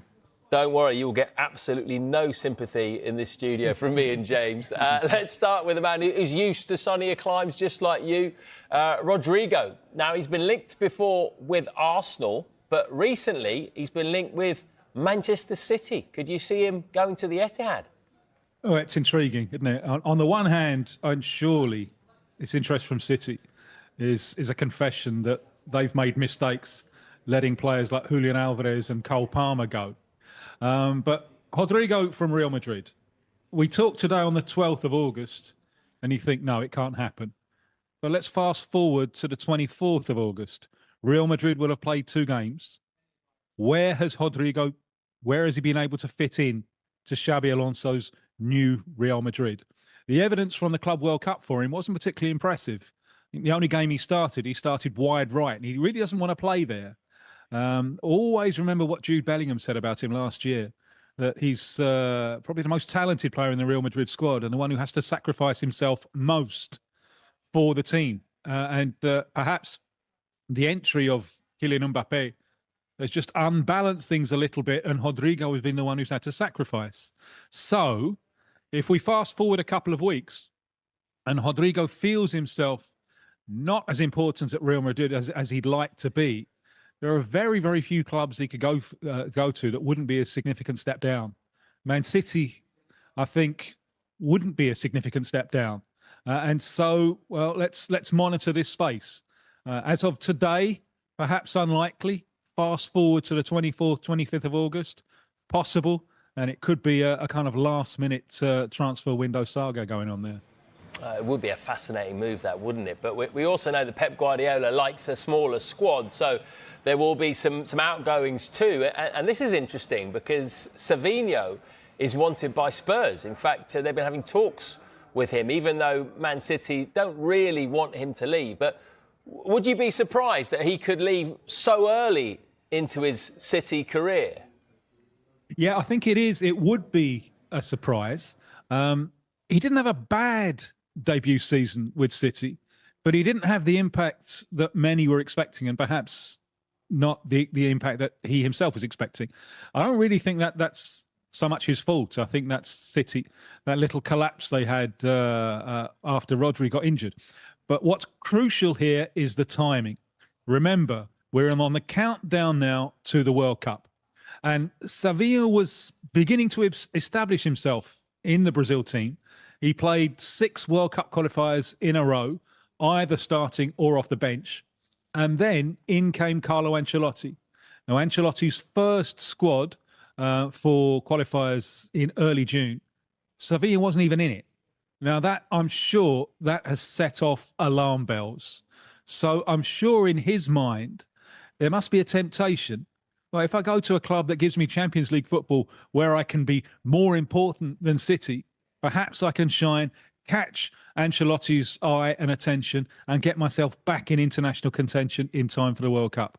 I think if it wasn't for the World Cup, it's very unlikely that we'd be discussing this, because I'm not sure that he'd be interested. But in the countdown to 2026, I think that's putting a little bit of dynamite behind this one.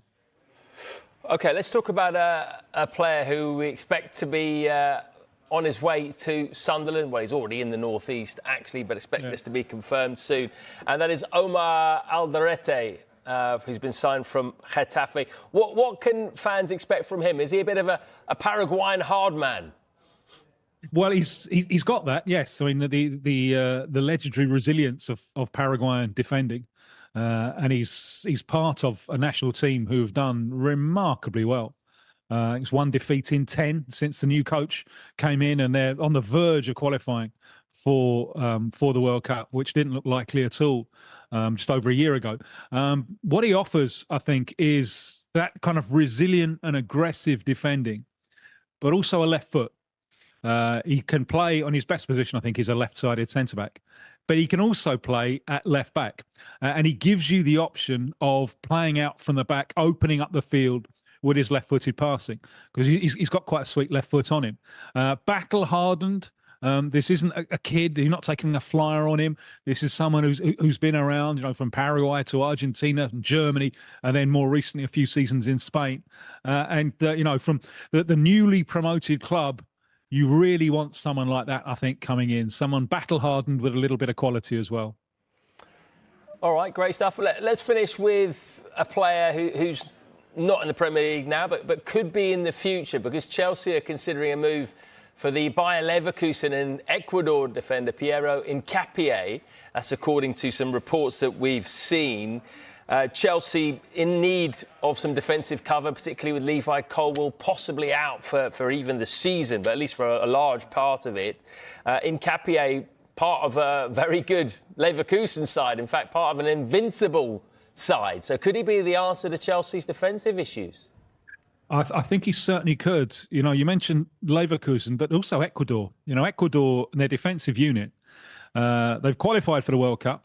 They've conceded 1 goal in the last 9 games. It's an extraordinary defensive record. Chelsea fans remembering the final of the Club World Cup, one of the things that facilitated their victory was the absence of one of those Ecuadorian centre-backs, William Pacho, who was suspended and I think was badly missed. Hincapié is his international colleague. He's only 23. He's played almost 50 times for Ecuador already. I'm surprised he hasn't been linked with the Premier League already. And when he first came through, I was a little bit dubious. I thought he was a little bit spindly, would suffer physically, and he was making mistakes. But I think he was making mistakes because Ecuador threw him in so young. But he's really, really come through very well. And some of the things I just said about Alderete also apply to Hincapié. He's left-footed. He can play left-back role as well as left-sided centre-back, or in a back 4 or a back 3. He's quick, and Ecuador can defend with a very, very high line. And he's combative. He loves bringing the ball out of defence. There are so many things that Hincapié would offer, and I'm quite surprised he hasn't been linked with the Premier League already. And there's another one. Ecuador have another one. He's currently playing right back in the national team just because they can't fit him into centre-back. Only 21 years old, Joel Ordóñez, who plays for Bruges at the moment, may be on his way to Marseille, but there is interest from Premier League clubs wanting to hijack this move. So one of the success stories at the moment in international football is that Ecuadorian defensive unit. And Hincapié for Chelsea, I think, would make perfect sense. Ordóñez for lots of other Premier League clubs would make sense as well. Watch this space. Oh, we will. Tim, always great to speak to you. Great stuff as ever. Very sorry to hear it's not flip-flop weather anymore, though. I don't wear flip-flops. I don't hold with them. I'm a traditionalist on this side. I won't have them. I love it. It's just strolling down Ipanema Beach with some nice brogues on. Cheers. Espadrilles. Espadrilles. That's the secret. Thanks, Tim. Carve Solico, and he says it's looking unlikely at this moment in time, this evening, that Mark Gahey will stay at Crystal Palace. It looks like Mark Gay will stay at Crystal Palace and leave on a free transfer next summer. Goodness. Liverpool, as we've been reporting, have held talks about signing Mark Gay. But at this moment in time, there is a gap in valuation. Clearly, this could change over the course of the next few days in this transfer window. From a Palace perspective, they do not want to let their captain go on the cheap. Liverpool, on the other hand, know they could get him for free next summer. There'll be plenty of competition to sign him next summer. But Liverpool are thinking, why do we want to spend this sort of money where we can get him for absolutely free? Clearly, there'll be a big signing-on fee, there'll be big wages, but they can get him for free next summer. This can obviously change, and things change so quickly in a transfer window. But at this moment in time, Mark Gay, he's not been pushing for a move, he's not been agitating for a move. He's happy to stay at Palace and play in Europe for Crystal Palace. If Palace were able to agree a deal with Liverpool, then he would be happy to talk to them, but that has not happened right now. And Mark Gay is in a situation where he is well aware there's a World Cup coming up next summer, as we've discussed, and there are multiple huge clubs in Premier League and in Europe that are aware that he is available as a free agent next summer if he doesn't sign a contract with Crystal Palace and he doesn't get a move this summer. Ramesh, does that brinkmanship? Yeah, I was going to say, It feels like what it. you said earlier, the fact that he's not guaranteed playing time. No, what I would say as Liverpool. well, this feels like brinkmanship as well, because if this news is coming out that he's likely to stay, isn't that almost a message to any interested parties? Well, he'll be happy to talk to them if they can agree a deal, but they can't agree a deal. So for now, he's staying here and he'll leave on a free transfer. That's clear that's what's going to happen, because he's not going to sign a new contract at Crystal Palace. But it's almost telling other clubs, we have to stick to our pricing on this as far as Crystal Palace are concerned. They need to maximise the transfer fee they can get for Mark Gahey, because the later it goes in this transfer window, interested clubs will spot an opportunity. If they can get Mark Gahey to be very, very interested and committed to going to that club, part of that battle is done, and then Crystal Palace will then have a decision to make. Right, Gahey actually does want to go. Are we going to have to now compromise on this price? This is the danger when a player reaches the final year of his contract. That's the danger that PSG and Donnarumma have got at the moment, and it looks like that Crystal Palace and Mark Gahey have got as well.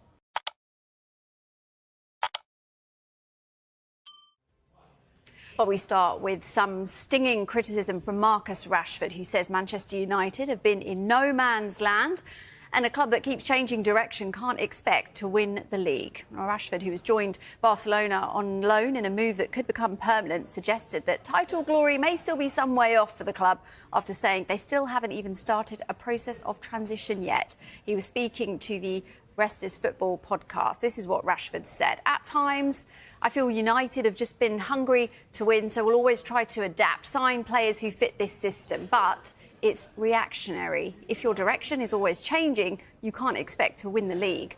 People say we've been in a transition for years. To be in a transition, you have to start the transition. The actual transition's not started yet. When Liverpool went through this, they got Klopp. They stuck with him. They didn't win at the beginning. People only remember the final few years when he was competing with City. To start a transition, you have to make a plan and stick to it. I feel like we've had that many different managers, different ideas and different strategies in order to win. You end up in no man's land. Well, Rashford has said that he is looking forward to the coming season at the Nou Camp, where he'll be looking to cement his place in Thomas Tuchel's plans with the World Cup coming at the end of the season. This is what Rashford has said about Tuchel. He's a coach that pays huge attention to detail. You can see that. I've seen that straight away from my first couple of training sessions with him. So, yeah, I'm looking forward to what he'll bring to the team. This current group of English players is extremely talented. It's going to be disappointing if we don't manage to do something really special, because we've come on a lot the last few years. It's just been the next step for us to go and win.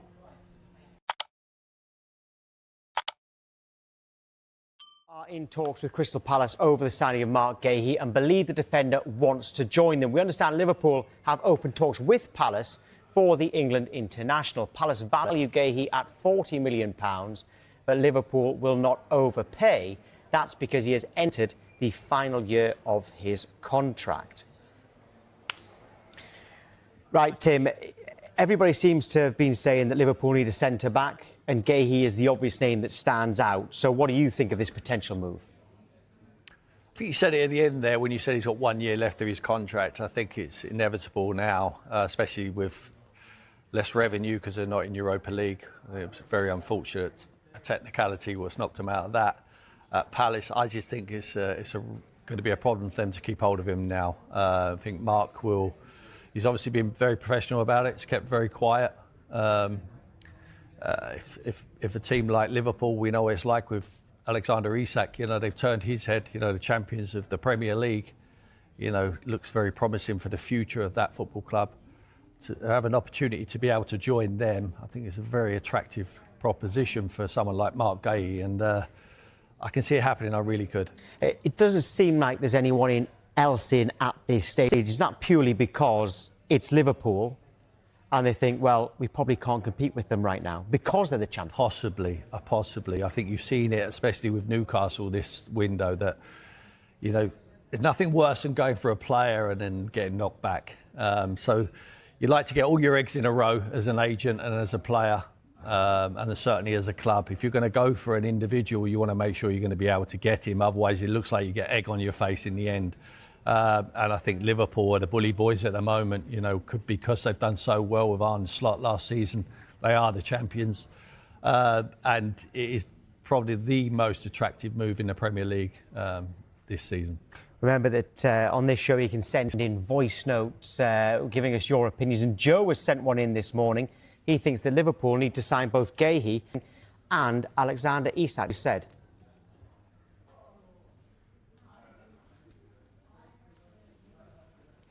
This is Joe from Athy in Kildare in Ireland, and I think on the subject of Mark Guéhi being the most important signing for Liverpool, I think from the Charity Shield, that was definitely a priority that we needed to address, so it's good to see that we're addressing it, but I still think we're short up top, as it showed when Ekitike came off later in the game. So I think if we can get another forward, preferably Isak over the line, and Guéhi, both deals will be very important. Both deals very important, Joe says, Tim, and you've said how important the Guéhi deal would be. I mean, getting that centre-back in, yes, but they have signed, Wirtz, Ekitike, they're still after Isak. Would he really be the most important one for them? For me, the most important one is Alexander Isak. You're absolutely right, Tom. They have got the firepower. They've shown that they can score goals. They've signed Wirtz as well, who's a very good player. Still got Mo Salah. Looks like he's happy at the club now. You see his numbers year in, year out.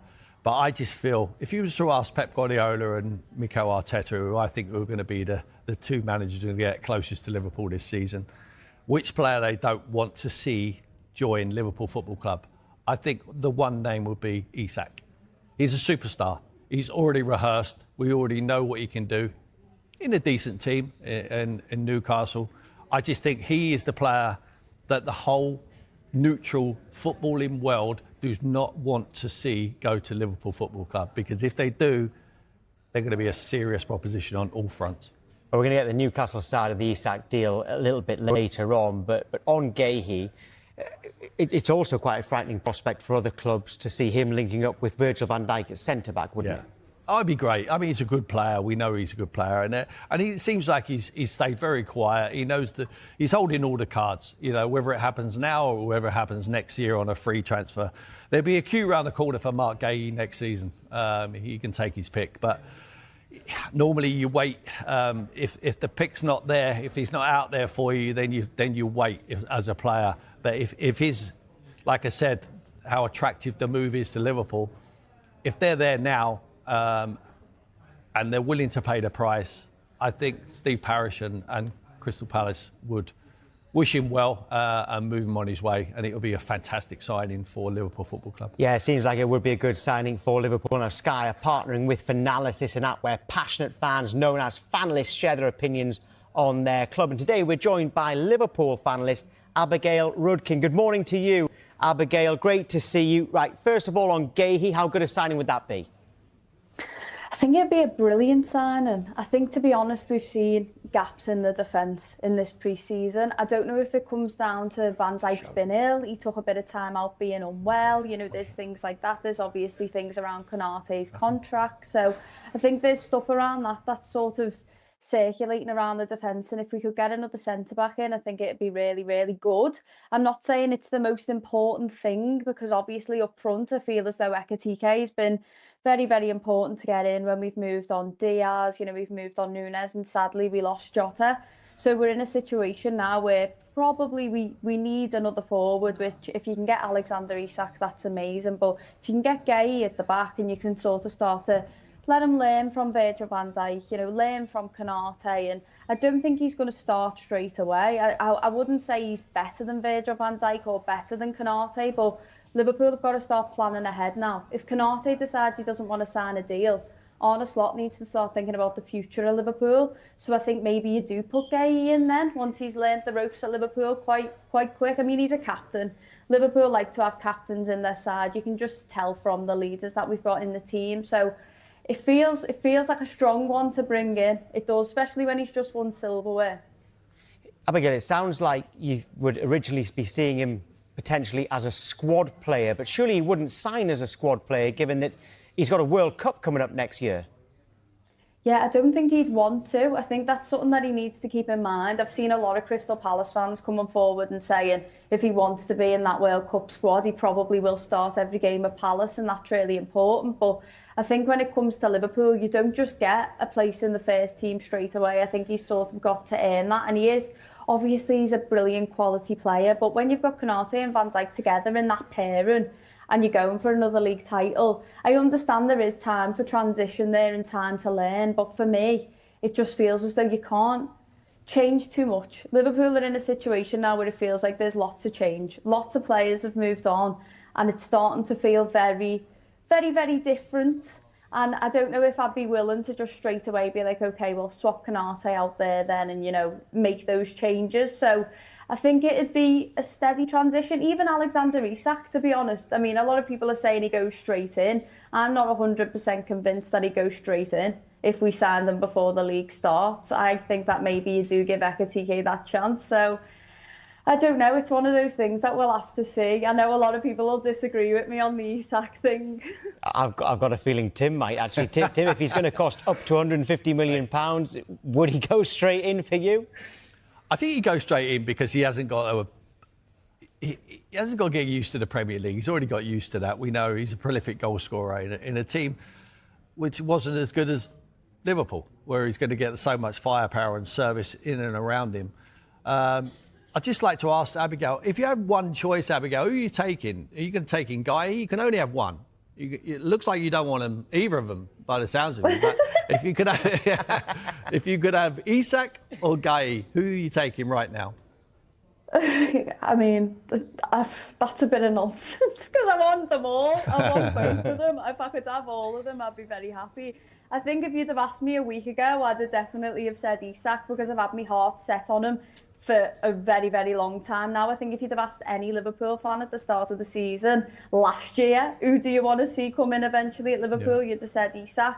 But now, after I've seen a few cracks in the defence over the pre-season, I'm sort of starting to think we definitely need Gay. But if you have an opportunity as a football club to sign the best striker possibly in the world, maybe even in the world right now in Alexander Isak, you've got to go and do that. And you never know, Gay might run down his contract at Newcastle and then we can go and get him for a free next season when, you know, Konaté decides to move on by the looks of it. So I would say Alexander Isak, if you've got that money sitting there to go and sign him and we'll stay within PSR with that, I think you've got to go and sign Isak more than going to get Gay. I do think that option would still be there in a year's time. Yeah, I agree with you. I just think the biggest rival to you this season for me is going to be Arsenal. And I would say if they was to sign Alexander Isak, it would give you a real problem to win the Premier League. So to take him to your football club almost sets you apart from anyone. I just think the rest of them might as well pack their bags and go home. I think anyone who Alexander Isak plays for is going to be a competitive team. I think at the end of the day, if he'd have signed for Arsenal, I'd have been a lot more panicky right now, because I do feel as though we are favourites as Liverpool. I think we were favourites before the Isak rumours were coming about. I still think that when we signed Wirtz and Gyokeres and Frimpong and even Ekitike, you know, Newcastle wanted Ekitike. I think when we signed those players, that sort of made us further favourites than we already were. So I think if you sign Alexander Isak, it sets you apart from the rest. So it definitely does. I don't think Gay has that same effect. So it is very exciting to be a Liverpool fan right now and be able to be talking about those two players. Yeah, well, so exciting that you say Isak might be the best striker in the world, but you'd still put him on the bench, Abigail. That's how we're going to remember you on today's show. Thanks, Abigail. Great to speak to you. Speak to you again soon. Nice to speak to you. Right, OK, our poll today, by the way, which is live, we are asking you very simply, in terms of Liverpool, which player would be a more important signing? Would it be Alexander Isak? Would it be Marc Guéhi? So basically, who do Liverpool need more? And at the moment, 57 of you are saying Marc Guéhi. Do you know who's voting there? Arsenal fans and Man City fans. Yeah, I think you might be right there. You might be right there. And Newcastle fans as well, maybe as well. OK, but in terms of that time, you've answered that question. You very much believe that it is Isak. Abigail was saying how confident that Liverpool are about winning the title again.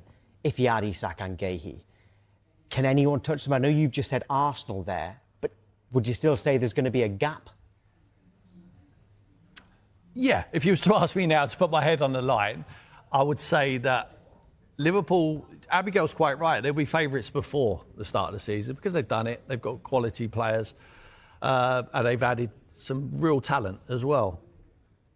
Ekitike, for me, is a maverick. I'm not sure what you're going to get week in, week out, but sure he's going to add to the squad of players. Wirtz as well, he's been a fantastic player. He has got real quality in tight areas, can open up the door, you know, he sees a pass at the right time. Yes, they do need some help defensively. Kwanzaa has obviously moved away. Konate out of contract next summer. They want to make him sign a new contract. Looks like he probably won't, so hence why they're going for Marc Guéhi. I think they will get enough. If it's not Marc Guéhi, it'll be someone else they will bring into the football club. So yeah, there is a gap there, but I just think if they was to sign Alexander Isak as well, it does add a lot more pressure to them. You know, they can't just think they're going to turn up in the Premier League and win football matches and it's going to be as easy as that just because you got the names on the sheet. It doesn't work like that. You have to earn the right. They've got a real top manager who's had his first year in the Premier League and it couldn't have gone any better for him. They've backed him. They've got Michael Edwards there and Richard Hughes who know what they're doing on the business front. And that's a real force at the moment, that football club. If they was to sign both of these players, which I think is a real possibility they could do, then I think it is ominous for every other football club in the Premier League. On the Newcastle aspect, it has been reported in The Athletic yesterday that Isak's adamant that he will never play for the club again. So if that is the case, have they got no other option but to sell him now and get as much money as they can? Yeah, in my opinion, you need to sell the player because you end up without the player or the money if he doesn't go now. They obviously need to sell him to be able to recruit other players. I don't think PSR they haven't got the headroom to spend any more money. They're obviously very rich owners at the football club, but they've been shy on spending the money. They haven't really, splashed it out, and there's obviously restrictions regarding them. That's not going to help if they keep Alexander Isak on the wage bill. They need to get rid of him. And if he's a player who doesn't want to be at a football club, now I would like to know if Alexander Isak has actually come out and said, I do not want to play for the football club again, I will not play for the football club. That is an absolute disgrace if that has come out of the mouth of the player. And if it hasn't come out of the mouth of the player needs to come to the public or he needs to say, I never said them words. This is not my words. He needs to be telling everyone because he's not looking good on the back of that. Even to Liverpool Football Club, if they're the suitors for him, for a player to come out and say, I'm digging my heels in so much, I'm never going to play for the football club again, is an absolute disgrace. And I don't believe players actually say that. I'd like to know where that has actually come from. And like I say to Alexander Isak, if that's not you saying it, you need to come out and tell everyone you haven't said that. Now, regarding the move, there has been speculation. It is Liverpool Football Club. There's more than speculation now. I think Newcastle are absolutely right to dig their heels in and get what they want for the player. And Liverpool, I believe, will pay whatever it takes. There will be a limit. There'll be a cut-off point. I'm not sure, even if we speculate on the amount, I think possibly 150 million will get the player. Now, whether Liverpool are prepared to pay that or not, we've already spoken in the first part of the show how important we feel like it would be, or I certainly feel it would be to the football club and to Liverpool's chances of replicating what they did last year and probably going one stage further and winning the Champions League. So, for me, I would pay the money. If I'm Eddie Howe and Newcastle, I just want him gone now. I just want him outside of the door. And I want to be given that money with enough time to spend so I can... You're not going to find a replacement for Alexander Isak. That's going to be impossible. We see how difficult it is for any football club in the Premier League trying to look for strikers. You know, when there's Šeško and Gyokeres looks to be the only two out there. We brought them to the Premier League now. Who else is out there? Who else is out there? Don't try and find a replacement. I think Eddie Howe knows that, yes, he might need to go and find a striker, but you're not going to spend the whole pot, what you bring into the football club for Alexander Isak. I think you just need to find a different solution and strengthen in other areas. Maybe 2 or 3 players for the money what you get for Alexander. But this episode needs to come to an end now. It's getting boring for everyone, and certainly for Eddie Howe and Newcastle. For the future of their football club. They had a very good season. They like to progress on that. It's going to be very difficult without your top striker, who was so influential for them. But that's football. It's not changed. It's always been the same. And let me just tell everyone out there that I honestly believe that there's no loyalty in football. There's no loyalty from players. There's no loyalty from clubs either. The only loyal people in this game are the fans, the people who are contacting us today and the people who are out there and are paying their earn money to go and pay and watch their team play every week. Unfortunately, there's no loyalty from players, managers or clubs themselves. The fans are the loyal ones. That is the industry we're in.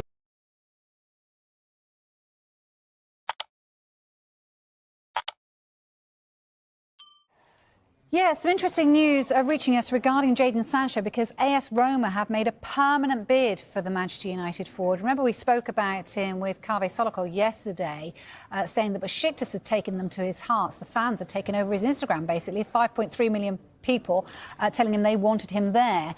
But this bid from AS Roma is understood to be worth around £20 million. Now, United are considering the offer. Borussia Dortmund and Besiktas are also interested. You may remember also that he was on loan, wasn't he, with Chelsea last season, and then they paid that £5 million fine a penalty, I should say, to Manchester United because they didn't want to make the deal permanent. So he didn't stay there. He's been told by United that he can now leave. He's got a year left on his current deal, but they do have an option to extend that as well. But now AS Roma have made a permanent bid for him and it's worth around £20 million. We'll keep you across that one.